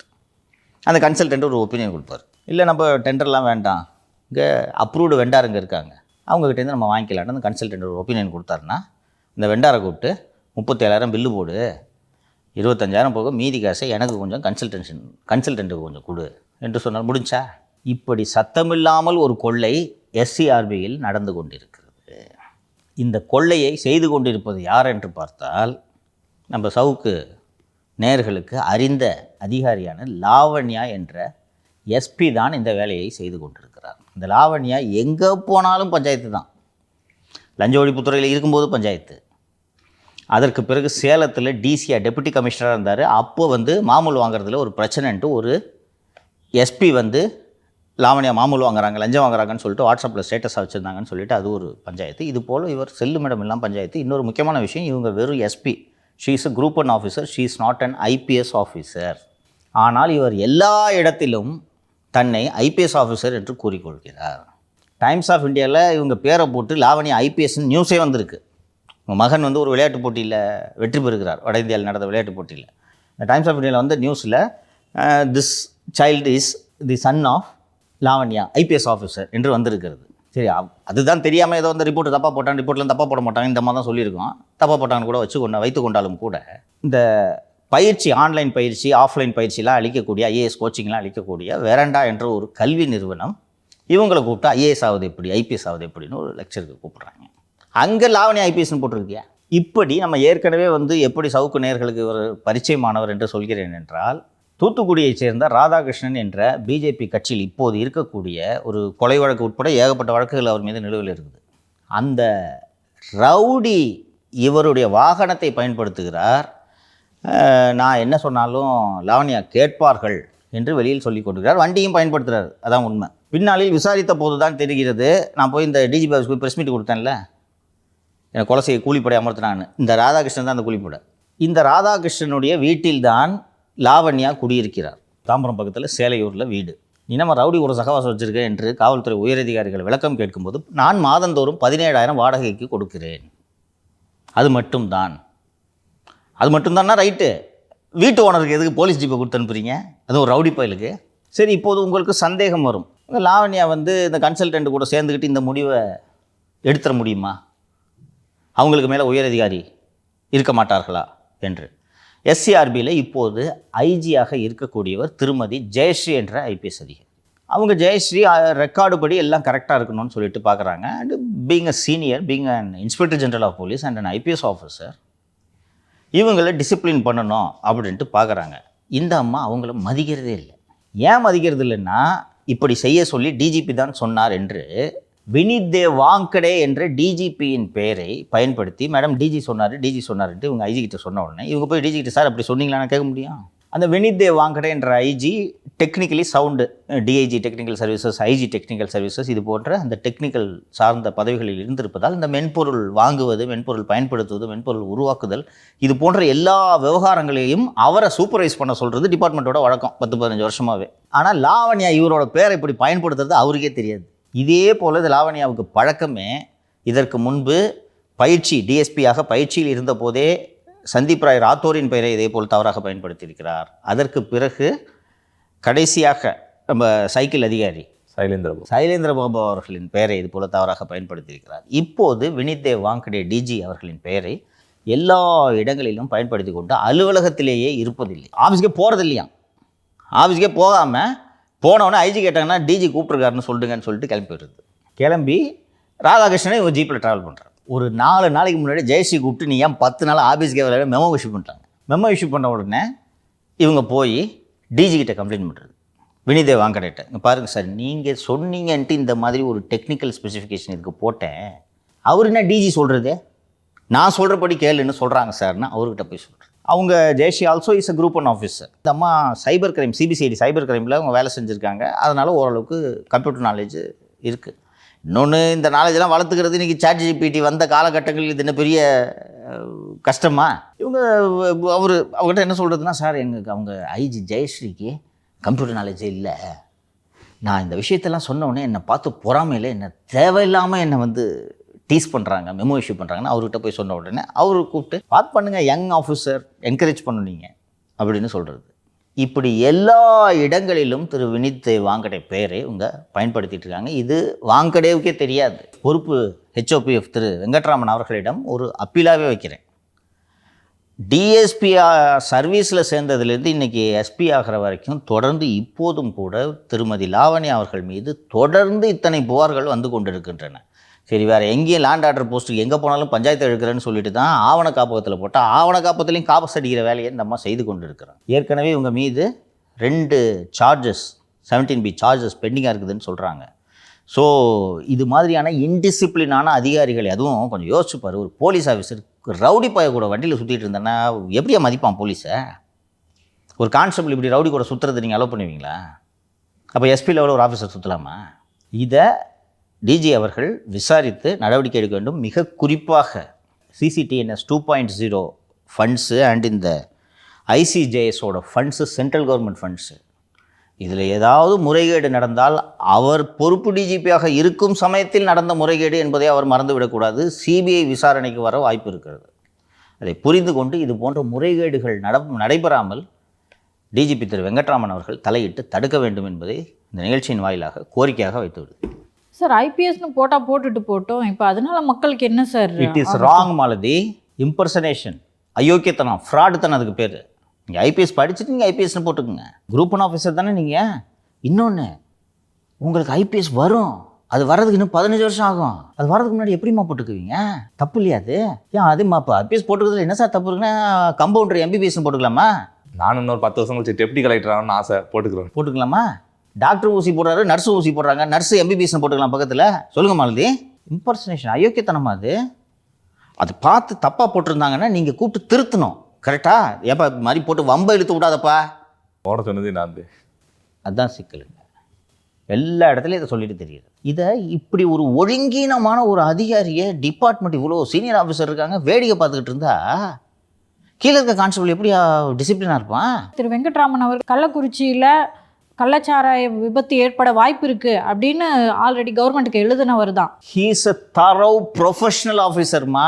ஸோ இதையும் கவனத்தில் கொள்வார் அப்படின்னு நம்ம தரவு ப்ரொஃபஷனல் ஆஃபீஸர். நான் இன்னும் நம்புகிறேன், இந்த அல்வா அதிகாரி அண்டு அருட்தந்தை கூட சேர்ந்துக்கிட்டு இவர் இந்த பொறுப்பு பதவிக்கு உட்கார்ந்தது எனக்கு உள்ளபடியே மனதில் வருத்தம் இருக்கிறது. ஆனால் இது மாதிரியான இன்டிசிப்ளின்லாம் டாலரேட் பண்ணக்கூடிய ஆஃபீஸர் திரு வெங்கட்ராமன் கிடையாது. இன்னும் நான் நம்புறேன், தான் சொல்கிறேன், நான் எத்தனை முறை நான் சொல்லியிருக்கேன், தமிழ்நாட்டில் வீட்டில் ஆர்டர்லி வைக்காத ஒரே IPS ஆஃபீஸர் இன்று வரை வெங்கட்ராமன் தான். அந்த பெருமையோடு அவர் ஓய்வு பெறுவார் என்று நான் நம்புகிறேன். இது போன ஒழுங்கீனங்களை அவர் அனுமதிக்க மாட்டார் என்றும் நான் உறுதியாக நம்புகிறேன். கொடுத்த வேலையை ப்ரொஃபஷனலாக செய்வார். அதில் திரு வெங்கட்ராமன் அவர்கள் மீது எந்த குறையும் சொல்ல முடியாது. இந்த அல்வாதிகாரி அருட்தந்தை கூட சேர்ந்து சகவாசம் கெட்ட சகவாசமாக ஆகி போய் விட்டது என்பது மட்டும்தான் வருத்தமே தவிர he is a very professional officer.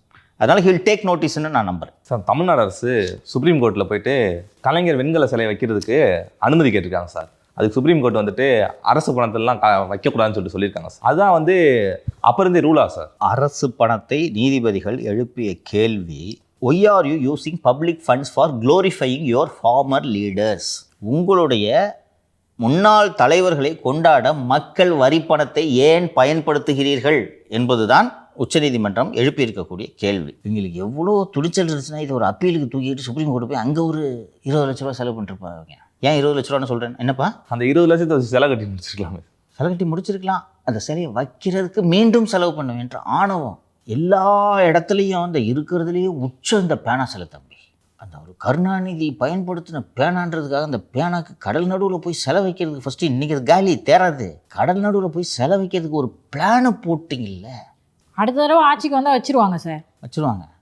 எங்கள் அண்ணன் விட மாட்டார், பேனா சிலையை உடைப்பேன் இருக்காரு. சொல்லிவிட்டு அன்றைக்கே ஒரு அமௌண்ட் வாங்கிடுவார். பேசாமல் வாயை போடுங்க. அதை அந்த பேனா சிலையை வைக்கிறதுக்கு ஒரு பிளான் போடுறீங்க கவர்மெண்ட்டு காசு இல்லைன்னா எந்த அளவுக்கு உங்களுக்கு இந்த தமிழ்நாடு மற்றும் தமிழ்நாடு மக்களின் மீது ஒரு இளக்காரமாக இருக்கிறது.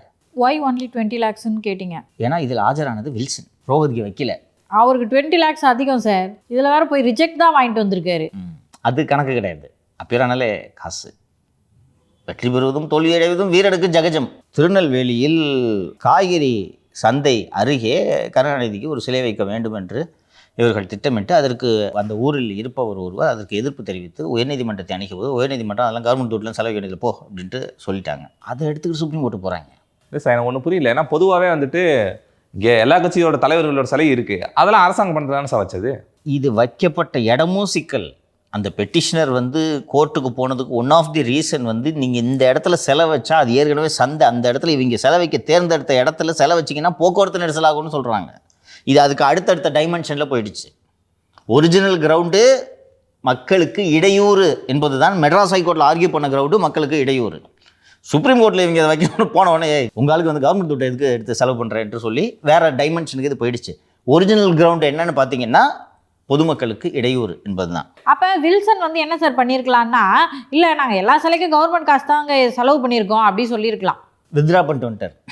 நாங்கள் மனுவை மேல்முறையீட்டை வாபஸ் வாங்கி கொள்கிறோம் என்று வாபஸ் வாங்கி கொண்டு அந்த வாபஸ் வாங்கும்போது என்ன ஒன்று சொல்கிறாருன்னா, சார் அந்த இடத்துலையே ஒரு அலங்கார வளைவு ஒன்று, கருணாநிதி நூற்றாண்டுன்னு ஒரு வளைவு ஒன்று கட்டிட்டோம், அது இருக்கலாமா கூடாதா அப்படின்னு கேட்குறாரு. ஜட்ஜுங்க அதை பற்றி பேசவே இல்லை. கவர்மெண்ட் இருந்ததுதானே விட்டுருக்கும் இல்லையா. இவர் சார் அந்த வளைவு இருக்கலாம், இந்த பாருங்கள் நாங்கள் இதெல்லாம் தலையிட விரும்பல அப்படின்ட்டாங்க. அப்படின்னா என்ன அர்த்தம்னா இடிக்கணும். அது கரெக்டாக ஆர்டரில் ஸ்பெசிஃபிக்காக இருக்கா இல்லையான்னு தெரியல. இப்போ மீனிங் என்ன, நாங்கள் தலையிட விரும்பல அப்படின்னா இடிக்கணும் தான் அர்த்தம். அப்போ இங்கே யாரோ இடிங்கன்னு சொன்னதுக்கு அதை சும்மா வாய்மொழியாக மென்ஷன் பண்ணுறாரு அங்கே. அப்போ ஏற்கனவே இடிங்கன்றது ஆர்டர் மெட்ராஸ் ஹைகோர்ட்டில் ஆர்டர். இவரே சப்போர்ட் பண்ணுற மாதிரி போய் இவரே எல்லாத்தையும் அடிச்சு நொறுக்கிறதுக்கு வழி. இது மாதிரி பல வேலைகளை செய்திருக்கிறார் அவர், பல வேலைகளை செய்திருக்கிறார். இந்த 10.5 உள்ளொதுக்கீடு வன்னியர் சமூக மக்களுக்கு உள்ளொதுக்கீடுக்காக இந்த வழக்கு இதை சேலஞ்ச் பண்ணி போகும்போது ஜஸ்டிஸ் நாகேஸ்வர ராவ் என்று நினைக்கிறேன் ஆர்கியூ பண்ணும்போது நீ பார்த்துருக்கல, அவங்க ஜட்ஜு இதை ஒரு அரசியல் சாசன அமர்வுக்கு இதை இந்த வழக்கை போட்டுடலான்னு சொல்லிட்டு முடிவு எடுத்துட்டாங்க. ஓகேவா, முடிவு எடுத்தோன்னா முடிஞ்சிருச்சு. அவங்க பட்டு சரிவங்க அந்த மூடுக்கு வந்துட்டாங்க. வந்தோடனே அட்லீஸ்ட் அது உயிரோடு இருந்திருக்கும் அந்த கேஸு.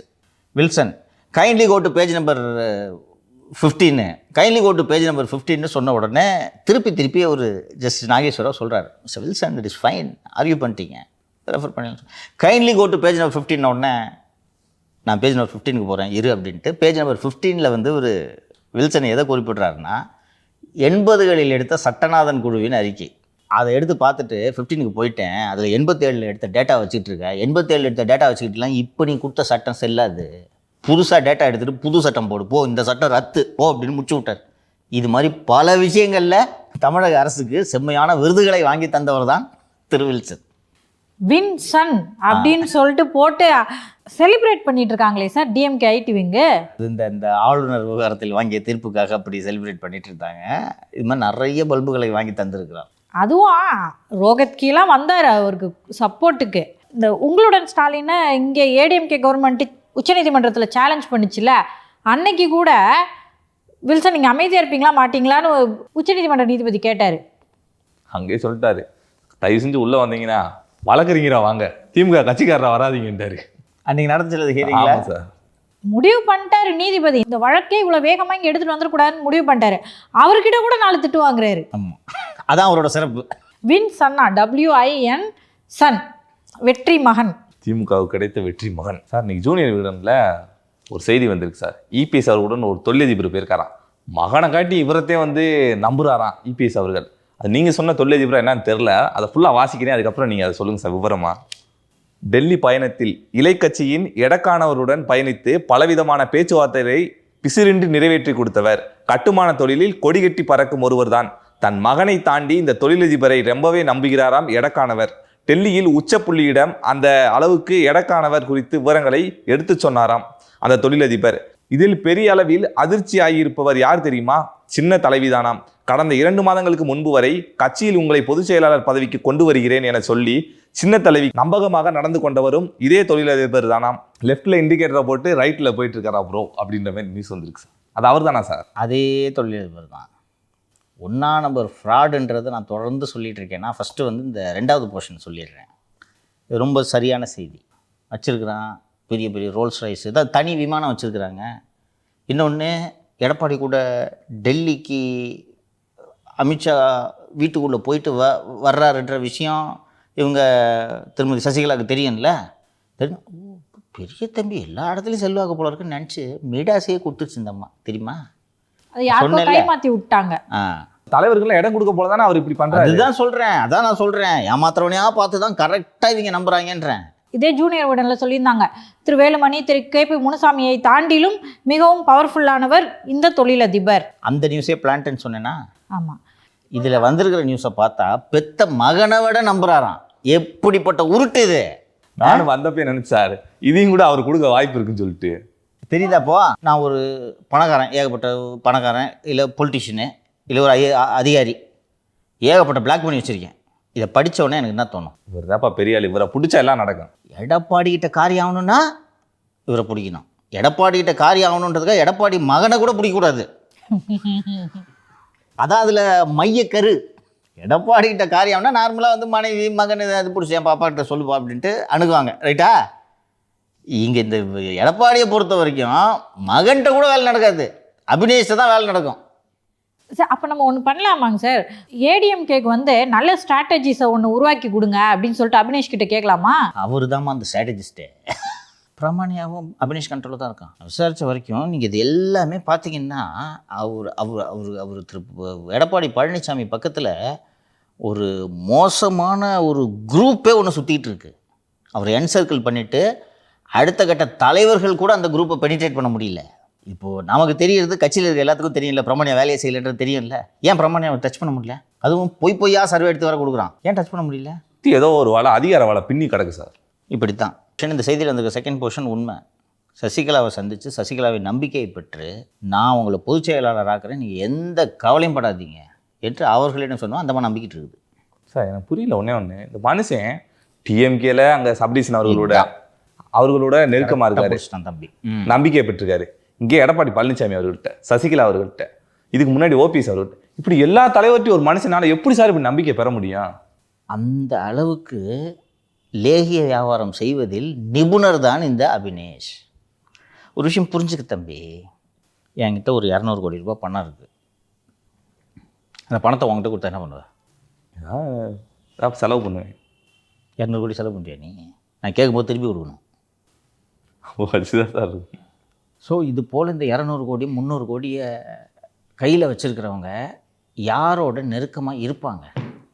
நகைக்கடை அதிபர், ரியல் எஸ்டேட் பண்ணுறவங்க, சினிமா எடுக்கிறவங்க, 3 கேட்டகரி தான். கரெக்டா? வேறு யாருக்கிட்ட நீ கொடுக்க முடியும் 100 கோடியை? வச்சுக்கப்பா, நான் சொல்லும்போது கொடுப்பா. கேஷா? கேஷ், நான் சொல்கிறது பூரா கேஷு. நிதிஷ் மாதிரி யார்ட்டையாவது கொடுத்தா செலவு பண்ணிட போகிறாங்க அப்படின்னு தான். இன்னொன்று ஒன்றெல்லாம் எப்படி நம்புறது? ஏற்கனவே காசு வச்சிருக்கவங்கள நம்ம பார்த்து கொடுத்தோம்னா அந்த கேஷ் வந்து கவர்மெண்ட் கிட்ட சிக்காது. பராரி தூக்கிட்டு ஓட்டானா இந்த தம்பி பண்ணாது. ஏன் பண்ணாது? ஏன்னா இவர்கிட்ட ஏகப்பட்ட பணம் இருக்கு. சென்னையில் எவ்வளவு ப்ராஜெக்ட், அதுலேயே ஒரு இது இருக்கு பாரு. அது படி நீ அதில் எந்த தொழில் அது பாரு, இதில் படி. கட்டுமான தொழிலில் கொடி கட்டி அது அரக்கம்பத்தில் பறந்துட்டு இருக்கு கொடி, துக்கத்தில். அது தெரில இவங்களுக்கு. இது உனக்கு இந்த நியூஸ் எல்லாம் எப்படி பிளான்ட்ன்றது பிடிக்கணும்னா இவங்களா சொல்லிக்கிறது. ரியல் எஸ்டேட்டில் கொடிகட்டி பறக்கும் நிறுவனம்னு யார் சொல்லுவா? அவர் தான் சொல்லுவார். இன்னொரு பில்டர்கிட்ட போய் கேட்டால் தெரியும், ஏங்க எதையுமே கம்ப்ளீட் பண்ணல, ஹேண்ட் ஓவர் முடியாமல் கிடக்குதுங்கன்னு சொல்லுவான். அப்போ கொடிகட்டி பறக்கும் நிறுவனம்னு வந்திருக்குன்னா இவராக இதை பிளான்ட் பண்ணுறது. புரியுதா? இன்னொன்று நிதிஷ், இப்போ நம்ம தொடர்ந்து பாஷையை பற்றி பேசி பாஷையோட இமேஜை உடச்சி விட்டுட்ருக்கோம், ரைட்டா? இப்போ நம்ம இதை பண்ணலன்னா இதை படிக்கிறவங்க என்ன பண்ண நினைப்பாங்க?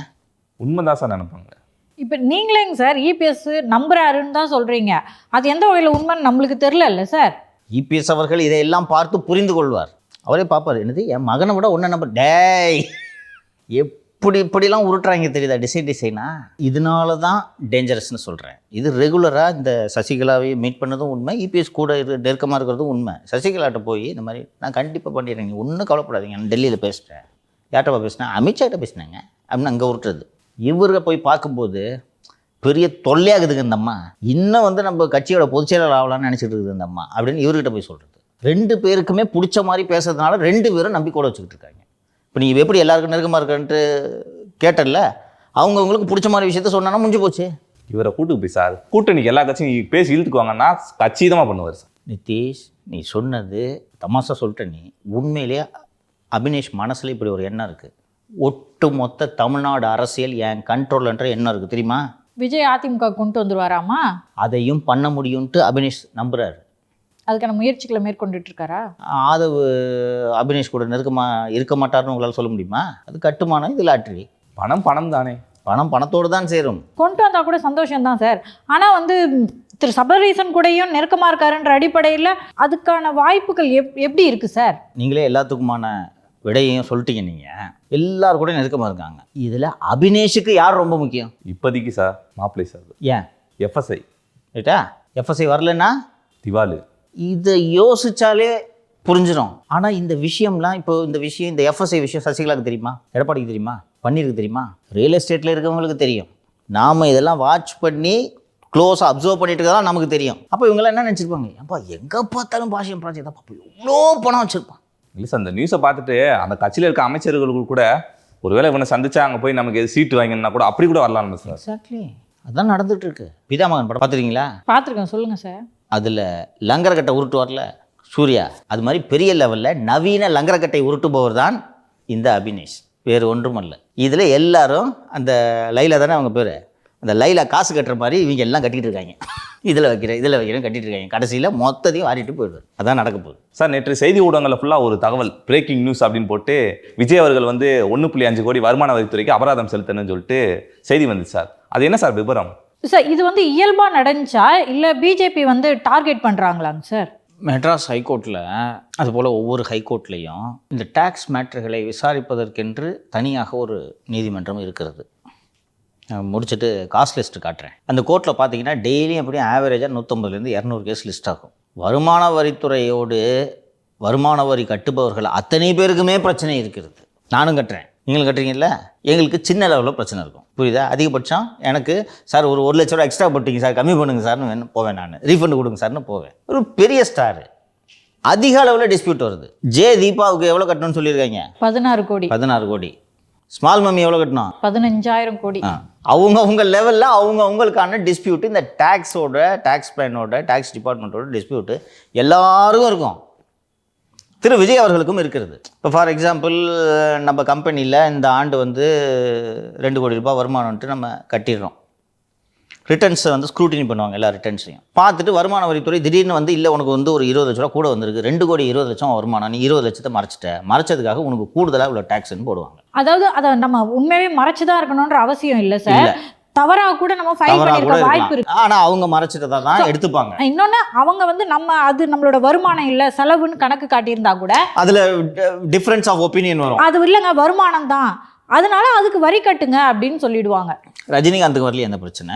ரஜினிகாந்த் நான் இது என்னோட போயஸ் தோட்ட வீடு, இந்த போயஸ் தோட்ட வீடுக்குள்ளேயே ஒரு 1/4 கிரவுண்டு ஆபீஸு, அந்த ஆபீஸ்க்கு நான் அங்கே செலவு பண்ணிட்டேன், அதனால என்னோட வருமானத்தில் அதை கழிக்கணும் என்று ரஜினி கிளைம் பண்ணுறாரு.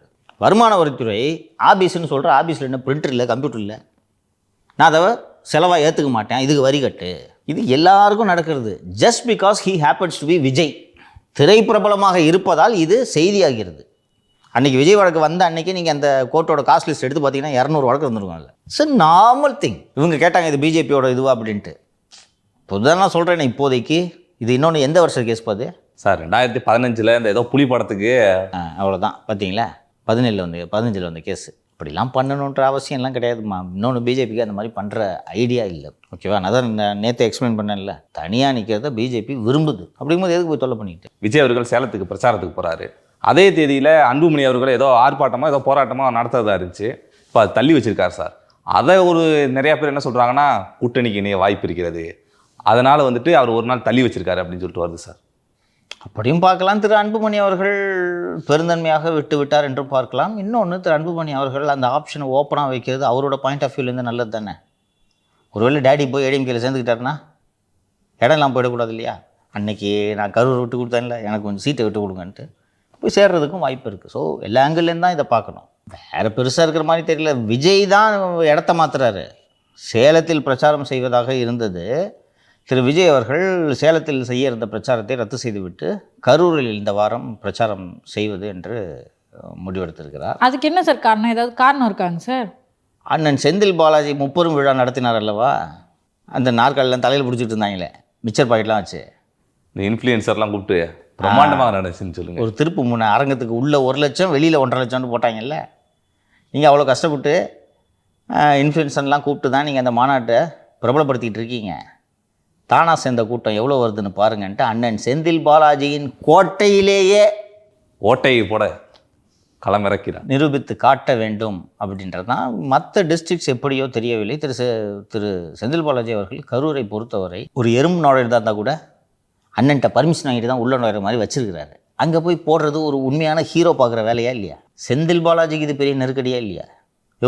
அவனை பெரிய தளபதினு 1/4 மணி நேரம் 30 விழாவில் பாராட்டி பேசினி இவ்வளோ கூட்டத்தை சேர விட்டுட்ட. ஸோ இவ்வளோ நாள் கூட்டத்துக்கு வரதுக்கு தான் காசு கொடுத்துட்டு இருந்தாங்க, வராமல் இருக்கிறதுக்கு அண்ணன் கொடுப்பாரு என்ன. அதனால் இது ஒரு ரியல் சேலஞ்சாக இருக்கும் இல்லையா? போன வாரே 40 கோடி செலவு பண்ணிட்டார். என்ன இதுக்கு மேலே எங்கே சார் இருக்கு காசு? அதெல்லாம் எடுப்பார். நான் அண்ணன்கிட்ட இல்லாத காசா? என்ன நினச்சிட்டு இருக்க நீ? கரூர் சிங்கம். சரி, அவர் தொகுதியில் எலெக்ஷனுக்கு எவ்வளோ கொடுக்குறதுக்கு பிளான் போட்டுருக்காரு சொல்லு? 5000. இது சாதாரண வேட்பாளர் கொடுப்பது. அண்ணன் அப்படி அல்ல. 5000 1 கிராம் கோல்டு காயின் 1 லட்சம் பேருக்கு கணக்கு போட்டுங்க. கேமராமேன் எல்லாம் நாங்கள் தொகுதிக்கு போயிடுறோம் சார், ஓட்டு போடுறோம். ஓட்டுருக்கு நாங்கள் சும்மா கொடுப்பாங்களாக்க. இவரை போன்ற தளபதியை நான் இதுவரை பார்த்ததில்லைன்னு சும்மா பேசுவாரா சிஎம்? கரூருக்கு எப்போனாலும் போக வேண்டியதானே, எதுக்கு சேலத்தை கேன்சல் பண்ணிட்டு கரூருக்கு போகிறாரு? இப்போ தானே 30 விழா நடத்தி நீங்கள் உங்கள் கெத்தை காட்டினீங்க. நான் காட்டுறேன் எங்கள் கெத்தை. அப்போ தானே திமுகவுக்கு ஒரு சரியான சேலஞ்சாக இருக்கும். பசங்களும் இன்ஸ்டாகிராமில் ரீல்ஸ் எடுத்து போகிற கரெக்டாக இருக்கு. கடைசியாக நடந்த திமுக நிகழ்ச்சி எங்கே நடந்தது? கரூரில் தான். அப்போ அடுத்து கரூர்லேயே போய் பஞ்சாயத்து வைக்கிறது தானே கரெக்டாக இருக்கும். அதனால தான் கரூரை தேர்ந்தெடுத்து அங்கே அடுத்த பிரச்சாரத்தை வைக்கலாம் என்று சேலத்திற்கு பதிலாக கரூர் என்று விஜய் முடிவெடுத்திருப்பதாக நமக்கு அங்கிருந்து வரக்கூடிய தகவல்கள் கூறுகின்றன. இன்றைக்கி பெரிய பெரிய லீடர்ஸு ஸ்டால்வார்ட்ஸ்லாம் திமுகவில் இருந்தாங்க. அண்ணன் நேருவெல்லாம் உதாரணமாக சொல்லலாம். இன்றைக்கி அவங்களையெல்லாம் விஞ்சக்கூடிய ஒரு செயல் வீரராக நாமளே ஒத்துக்கலாம். யார்? திரு செந்தில் பாலாஜி. அந்த ஏரியாலே போய் நீங்கள் வித்த காட்டுறது தானே சிறப்பாக இருக்கும். உதாரணத்துக்கு இப்போ நீங்கள் விழுப்புரத்தில் போயிட்டு நீங்கள் இதை போடுறீங்கன்னு வச்சுக்கிங்களேன், பாவம் அவர் பதவியெல்லாம் போய் பொன்முடி சோகமாக இருக்கார் இல்லையா?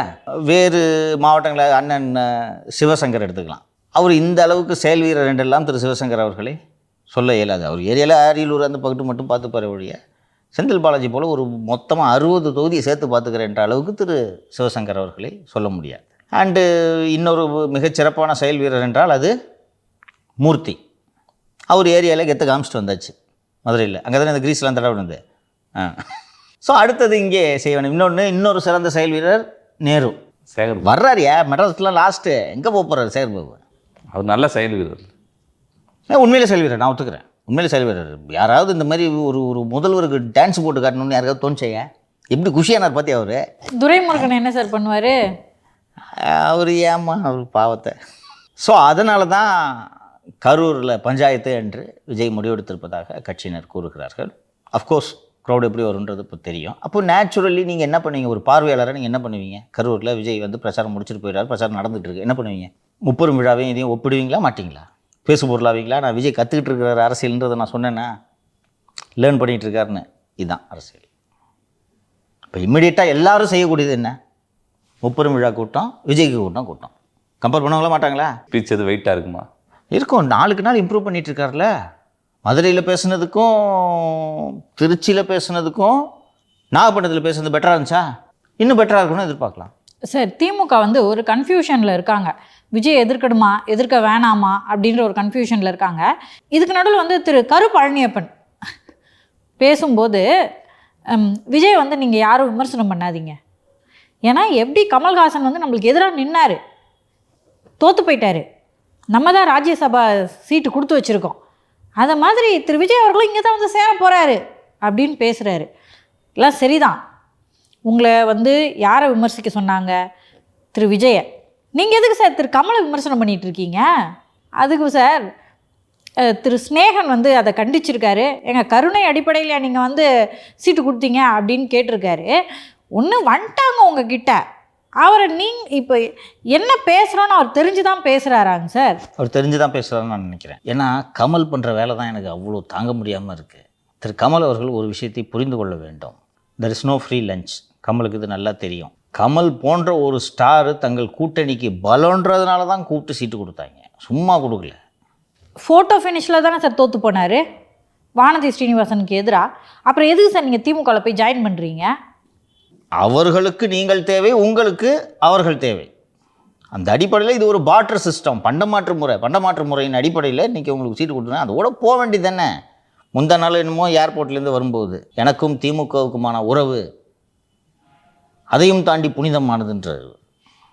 எதுக்கு இப்படிலாம் உங்களுக்கு உருட்டிகிட்டு இருக்கிறீங்க? உங்களுக்கு யார் இவ்வளோ பேச சொன்னது? அதாவது கமல் வந்து எனக்கு கிடைக்கவே கிடைக்காதுன்னு நினச்ச ஒரு விஷயத்தை எனக்கு கொடுத்துட்டீங்களேன்னு நெகிழ்ந்து போகிறாரு. அப்படியே போய் அவுட் ஆஃப் தி வே போய் பண்ணிட்டு இருக்காரு. நான் கூட கட்சி ஆரம்பிச்சப்ப அப்படியே லைட் அவுட் இந்த டிவியை உடைச்சாரா, ஏதோ பெரிய அரசியலில் பெரிய தாக்கத்தை ஏற்படுத்துவார்னு பார்த்தா இப்படி போய் உட்காந்து. அப்புறம் அன்னைக்கு சொல்கிறாரு, என் கட்சியில் இப்போது 2 நாளைக்கு முன்னாடி என் கட்சியில் சேர்றவங்க எம்எல்ஏ சீட்டு கிடைக்கும்ட்டு எதிர்பார்த்து வரக்கூடாதுன்னா அப்போ என்ன அவன் மூஞ்ச பார்க்கறதுக்கு வர்றாங்க? அதுதான் தேட்டர்லேயே பார்க்குறாங்கல்ல. எம்எல்ஏ சீட்டு கேட்காம அப்படின்னா என்னென்னா, எனக்கே திமுக எம்எல்ஏ சீட்டு கொடுக்குறதா ஐடியா இல்லை. இவர் எம்பி ஆகிட்டார்ல, உனக்கு எம்எல்ஏ சீட்டு வாங்கி தந்துடுவேன் நீங்கள் நினைக்காதீங்க. அப்போ ஸ்னேகனுக்கு எம்எல்ஏ ஆகிறதுக்குலாம் வாய்ப்பு இல்லையா? அவருக்கு எது பிக் பாஸோடு முடிஞ்சவருக்கு அதுவே அதிகம். ஏதோ கட்சியில் ஒரு போஸ்டிங் கொடுத்து வச்சுருக்காங்களேன்னு சந்தோஷப்பட்டுட்டு போக வேண்டியதான்.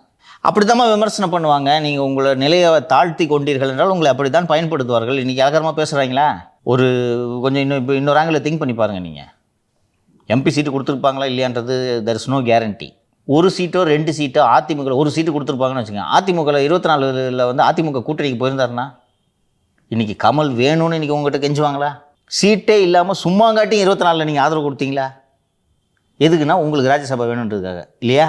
அப்போ நீங்கள் உங்களை சுற்றி தான் உலகத்தையே பார்க்குறீங்கன்னும் போது இதெல்லாம் அவருக்கு வேணும். விடுங்க. சொல்லி காட்டுறது ரொம்ப தப்பு இல்லை சார்? திமுகவோட புத்தியே அப்படிப்பட்ட புத்திமா. தூய்மை பணியாளர்கள் ஏற்கனவே டீ குடித்தாங்க, பிரியாணி சாப்பிட்டாங்க. இதுதான் திமுக புத்தி, தெரியுதுங்களா? அப்படி தான் பண்ணுவாங்க. எனக்கு இதில் ஒன்றும் அதான் கருணாநிதி மாட்டி கொடுத்தாருங்க. எனக்கு இது ஒன்றும் வியப்பாகவே தெரியல சார். அது கூட பரவாயில்ல சார். அதுக்கப்புறமா வந்து நான் கலைஞர் அவர்கள் பேசினதை கேட்டேன் சார். மேடையிலே வந்து இந்த மாதிரி நான் காமராஜருக்கு ஏசி மாட்டி விட்டேன், அதனால காங்கிரஸ் தொண்டர்கள் நன்றி உணர்வோடு இருக்கணும்னு திரு கருணாநிதி பேசுகிறாரு சார். எங்கள் திருக்கோவிலேருந்து ஒரு உண்டியில் எடுத்துன்னு வந்த காசை வச்சு ஏசி மாட்டி கொடுத்தாரா? புத்தியை பார்த்தீங்களா? கவர்மெண்ட் காசில் எடுத்து செய்கிறத. இதான் அவங்க டிஎன்ஏ. காமராஜர்கள் செல்வது கழகத்தை தாக்கி பேச, ஆனால் அவர் சென்று தங்குகின்ற ஒவ்வொரு இடத்துல அவருடைய உடல்நலம் கருதி ஆங்காங்கு குளிர் சாதன பெட்டிகளை ஒவ்வொரு டிவியிலும் வைத்து தருவாறு ஆணையிட்டவன் தான் இந்த கருணாநிதி என்பதை தேவர் அவர்கள் உணர்வார்கள். அதனால தான் சார் நான் வந்து ஆல்ரெடி சொல்லிக்கிட்டே இருப்பேன், திமுகவை பொறுத்த வரைக்கும் கமலுக்கு ஒரு விலை இருக்குது, ரஜினிக்கு ஒரு விலை இருக்குது. அதனால வந்து திரு விஜய் அவர்கள் கேர்ஃபுல்லாக இருக்கணும், சரியான ஸ்ட்ராட்டஜியை வகுக்கணும், மக்களுக்காகவும் நல்ல முடிவு எடுக்கணும், அவருக்காகவும் அவர் நல்ல முடிவு எடுக்கணும் அப்படின்னு சொல்லிட்டு. காலம் போக போக தானா இதெல்லாம் அமையும் மாலதி. ரொம்ப அழட்டிக்காதீங்க. இல்லை சார், கமல் அளவுக்கு அவர் இறங்க மாட்டார்ன்றதை நான் நம்புகிறேன். கமல் வேற இவர் வேறமா, ரெண்டையும் ஒப்பிடுவதே தவறுமா? அவர் ஒப்பிடுறாருல. கமல் கெரியர் முடிஞ்சப்போ வந்த ஒரு அரசியல்வாதிமா, அதுவும் வந்து ஜெயலலிதாவும் கருணாநிதி இல்லைன்னு தெரிஞ்ச உடனே வந்தாருமா. இவரும் 2 பேரும் இல்லாதப்ப தான் வர்றாரு. பட் கெரியரோட உச்சத்திலேருந்து அரசியலுக்கு வருபவரையும் கெரியரில் இருந்துக்கிட்டே பொழுதுபோக்குக்கு அரசியல் செய்பவரையும் நீங்கள் ஒப்பிடுவது சரியான ஒப்பீடாகவே இருக்காது அல்லவா? திரு கமல் என்ன சினிமா விட்டாரா? எனக்கு சினிமா தான் முக்கியன்றது இன்றைக்கும் சொல்லிகிட்டு இருக்காரு. அவர் சினிமாவே விட்டுட்டு முழு நேரம் அரசியல்வாதியாக வந்திருக்காருல. 2 பேரும் எப்படி ஒப்பிடுவீங்க? ரெட் ஜெயின்ட்டோட துட்டும் வேணும், ராஜ்யசபா எம்பியும் வேணும். அதனால் 2 பேரும் ஒப்பிடுவது ஒரு தவறான ஒப்பீடு. ஆனால் கமல் அவர்கள் இதை புரிந்து கொள்ள வேண்டும். அவங்க புத்தி இப்படி தான். இன்னைக்கு சார் அண்ணன் ப்ரெஸ் மீட் கொடுத்துருக்காரு சார். அதில் விஜய் திட்டிருப்பாரு. வேறு எதுக்குப்பா ப்ரெஸ் மீட் கொடுக்குறாரு அண்ணன்? சார் அண்ணன் ஜிஎஸ்டி எல்லாம் பற்றி பேசியிருக்காரு சார். நீங்கள் சும்மா வந்து இப்படி சொல்கிறீங்க. ஆனால் திட்டிருக்காரு சார். ஆனால் நீங்கள் சொல்ல மாதிரி திட்டிருக்காரு. அதுக்கு தான்ப்பா அவர் ப்ரெஸ் மீட்டே வைக்கிறது. குடும்ப ஆட்சினா ஃபஸ்ட்டு காங்கிரஸை ஒழிக்கணுன்றார் சார். எல்லாம் ரைட்டு தான். நாளைக்கு அவரே வந்து குடும்ப அரசியலை நோக்கித்தான் சீமானே சென்று கொண்டு இருக்கிறார். அதெல்லாம் நீங்கள் மறுக்க முடியாது. பேசணுன்னா அப்புறம் எல்லாத்தையும் சேர்த்து தான் பேசி ஆகணும். இன்னைக்கு தமிழ்நாடு அரசியலில் காங்கிரஸ் ஆட்சி பிடிக்க போகிறதா? கேரளாவில் பிரியங்கா காந்திக்கு சீட்டு கொடுத்ததை பற்றி பேசுகிறாரு. நீங்கள் கேரளாவில் அரசியல் செய்தால் நீங்கள் இதை எழுப்புங்கள். ரிலவெண்ட்டு, அட்லீஸ்ட்டு ரிலவெண்ட்டு. இங்கே காங்கிரஸ் ஆட்சிக்கு வரப்போதா? அவங்களே கட்டி உருண்டுக்கிட்டு சட்டை கிழிச்சிக்கிட்டு இருக்கிறாங்க. இன்னும் 50 ஆண்டு காலத்திற்கு காங்கிரஸ் ஆட்சிக்கு வர வாய்ப்பு இல்லை. 50 ஆண்டு காலத்திற்கு தமிழ்நாட்டில் காங்கிரஸ் இருக்குமா என்பதும் தெரியவில்லை. அப்படி இருக்கும்போது விஜய் அதை பற்றி எதுக்கு பேசணும்? இன்னொன்று, விஜயோட பார்வையில் காங்கிரஸ் இஸ் அன் பொட்டென்ஷியல் அலை. நீங்கள் இப்போ விஜய் உன்னை பார்த்து நீ ஏன் ஆளுங்கட்சி பற்றி பேச மாட்டேங்கன்னு கேட்டால் என்ன பதில் சொல்லுவார் இல்லையா? இதான் அவருக்கு முழு நேர வேலை. எங்கே பார்த்தாலும் இந்த ஓசிடின்னு சொல்லுவாங்க தெரியுமா, அப்சசிவ் கம்பல்சிவ் டிசார்டர், அது அண்ணனுக்கு வந்து விட்டதோ என்று தோன்றுகிறது. மைக்கை பார்த்தாலே விஜய் திட்ட ஆரம்பிச்சிடுறாரு. அது சார் இன்னொன்று வேறு சொல்லியிருக்காரு சார், ஈழத்தமிழர்களை பற்றி பேசுகிறதுலாம் இந்த மோடி அவர்கள் இந்த பேசுவார்ல சார் தமிழில், பொங்கலே நல்வாழ்த்துக்களே அப்படின்ட்டு வரல, அந்த மாதிரி இருக்குன்றார் சார். தான் ரொம்ப அப்சஸ் ஆகிட்டார். இதை தவிர வேறு எதுவும் பேசுறது இல்லைன்னு. அதாவது திரு மோடி அவர்கள் எப்படி தப்பாக தமிழை பேசுகிறாரோ அதை மாதிரி திரு விஜய் அவர்கள் அறகுறை அரசியல் பேசுகிறாரு. சரி, நீங்கள் தான் நல்லா அரசியல் பேசுகிறீங்கல்ல, விஜய்க்கு அறகுறை எதுவுமே தெரியல, உங்களுக்கு எல்லாம் நல்லா தெரியும்ல, ஜெயிச்சு சிஎம் ஆகிக்கங்க சார், விடுங்க சார். திமுக வந்து ஒரு குடும்ப அரசியல் பண்ணுதுன்னு திரு விஜய் அவர்கள் சொன்னால் அது திரு சீமானுக்கு வலிக்குது. அதான் அதுலேருந்து புரிஞ்சுக்கணும். வகுத்தறிச்சல், நான் இப்படி நாள் பேசிக்கிருந்தேனே. அவருக்கு ரெட் ஜெயிண்ட் வேணும், ரொம்ப கவனமாக இருப்பார். அதெல்லாம் ஒரு குடும்ப அரசியல்லாம் நீங்கள் உதயநிதியெலாம் டார்கெட் பண்ணதே இல்லை. ரெட் ஜெயிண்ட்டெல்லாம் என்றைக்கு டார்கெட் பண்ணியிருக்காரு, என்றைக்குமா டார்கெட் பண்ணியிருக்காரு ரெட் ஜெயிண்ட்டை? இதுக்கு முன்னாடியும் பேசுனதில்லை. ரொம்ப கவனமாக இருப்பார். தலைவர் பிரபாகரன் அவர்களை வச்சு தான் சார் இந்த மாதிரி பல பேர் ஓட்டு போட்டுட்டு இருக்காங்க. இன்றைக்கி அவர்கள் எல்லாமே வந்துட்டு விஜய் அவர்களுக்கு ஆதரவாக நிற்கிறப்ப அன்னை மனசு வந்துட்டார் சார். இன்னும் கொஞ்ச நாள் கழிச்சுப்பார், நான் தான் பிரபாகரன்றுவார். அடுத்து அந்த கதை தான். திரு விஜய்க்கு நான் வந்து எப்படி அரசியல் பண்ணணும்னு அட்வைஸ் பண்ணுறேன், அதை வந்து நீங்கள் தப்பாக புரிஞ்சுக்கிறீங்க அப்படின்னு சொல்கிறாரு. இப்போ என்ன ஜான் ஆரோக்கியசாமி பக்கத்தில் அங்கே போய் சேர போகிறாரா? ஜான் ஆரோக்கியசாமி கிட்டே யாரையும் சேர்க்கறது இல்லை. நான் அவரை விமர்சிக்கல, அருண்ராஜே சேர்க்கறது இல்லை. நான் அவரை விமர்சிக்கலை, கேள்வி தான் வைக்கிறேன், ஆனால் நீங்கள் விமர்சிக்கிறேன்னு சொல்கிறீங்கன்றார். விடு பாவம் அண்ணன். சார் நம்ம முன்னாடியே பேசியிருந்தோம், திமுகவுக்கு எதிராக பிரச்சார பீரங்கி அண்ணாமலை அவர்களை களமிறக்கிறதா பிஜேபி திட்டம் வச்சிருக்குன்னு சொல்லிட்டு அதுக்கு கொஞ்சம் ரெஸ்ட் எடுக்கலாம்னு சொல்லிட்டு இலங்கைக்கு போயிருக்காரு சார். என்னதான் சார், எதுக்கு சார் போயிருக்காரு? ஏன் இந்தியாவில் இந்த ஊட்டி குடங்கள்லாம் ரெஸ்ட் எடுக்க மாட்டிங்களா சார்? அவர் கொஞ்சம் ஆன்மீகத்து மேலே கொஞ்சம் ஆர்வமாக இருக்கார், அதனால அங்கே போயிருப்பார் போல சார். எனக்கு இவ்வளோ கடன் இருக்குன்னு சொன்னாரா? இவ்வளோ கடனை வச்சுட்டு அவனாவது குடும்பத்தோட ஃபாரினுக்கு டூர் போவானா? ஸ்ரீலங்காவில் சுற்றி பார்க்கறதுக்கு என்ன இருக்குது? ஒரு வாரம் சுற்றி பார்க்க. தமிழ்நாட்டோட பாதி சைஸ் தான் ஸ்ரீலங்கா, தெரியும்ல.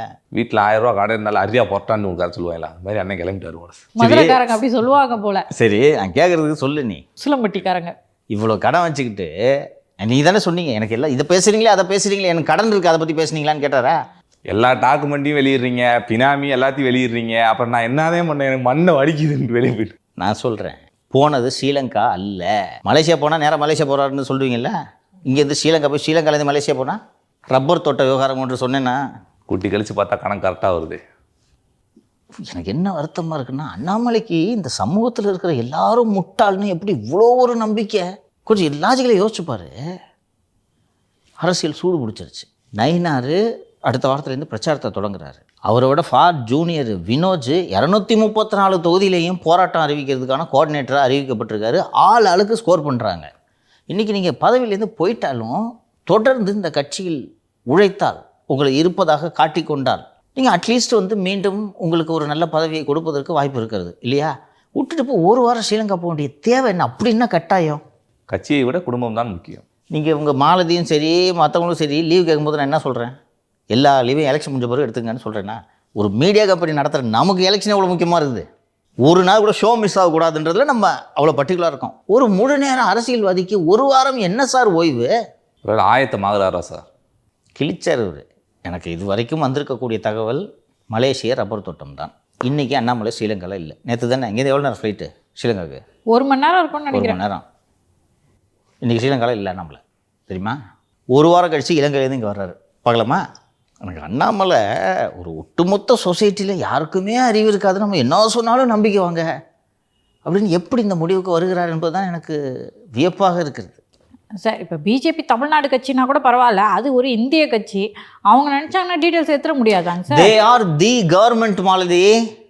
RAWன்னு ஒன்று இருக்குது தெரியுமில்ல? உலகம் ஃபுல்லாக இருப்பாங்கல்ல சார் அந்த எல்லா நாடுலேயும் இருப்பாங்க. 10 நிமிஷத்தில் எடுத்துருவாங்க. அது கூட அவருக்கு தெரியாது, ஒரு போலீஸ் ஆஃபீஸராக இருந்தவர். அவராவது அபினேஷ் கிட்ட குத்தி ஏமாந்து போலேன்னு நினச்சி சந்தோஷப்படுங்க சார். இவர் அபினேஷ் பாக்கெட்லேருந்து ஊறி விடுவார். சரி சார், இன்றைய அரசியல் அட்டையில் பல நிகழ்வுகளை பேசினா தொடர்ந்து நாளையும் பேசுவோம் சார். நன்றி சார். நன்றி. நான் நன்றி சொல்வதற்கு முன்பாக இறுதியாக ஒரு தகவல். கன்னியாகுமரி மாவட்டத்தில் இருக்கக்கூடிய குவாரி உரிமையாளர்கள் என்னிடம் ஒரு தகவலை சொல்ல சொன்னார்கள். அந்த மாவட்டத்தின் அமைச்சர் திரு மனோ தங்கராஜ் அவர்கள், தேர்தல் வருகிறது, தலைமை வசூல் செய்ய சொல்லியிருக்கிறது, ஒவ்வொரு குவாரி உரிமையாளரும் 1 கோடி ரூபாய் தர வேண்டும் என்று விடாப்பிடியாக மிரட்டி வசூல் செய்து கொண்டிருக்கிறாராம். இருந்தாலும் மந்திரியாக இல்லாதப்பவே நாங்கள் நிம்மதியாக இருந்தோம், வந்து எங்கள் உயிரை எடுக்கிறாரு என்று புகார் தெரிவித்து நீங்கள் உங்கள் நிகழ்ச்சியில் பதிவு செய்யுங்கள் என்று சொன்னார்கள். திமுக தலைமை தலையிட்டு நடவடிக்கை எடுக்க வேண்டும். ரொம்ப கெட்ட பேர் ஆகி கொண்டிருக்கிறது. இதை புரிந்து கொள்வார்கள் என்று நம்புகிறேன். நன்றி. நன்றி சார்.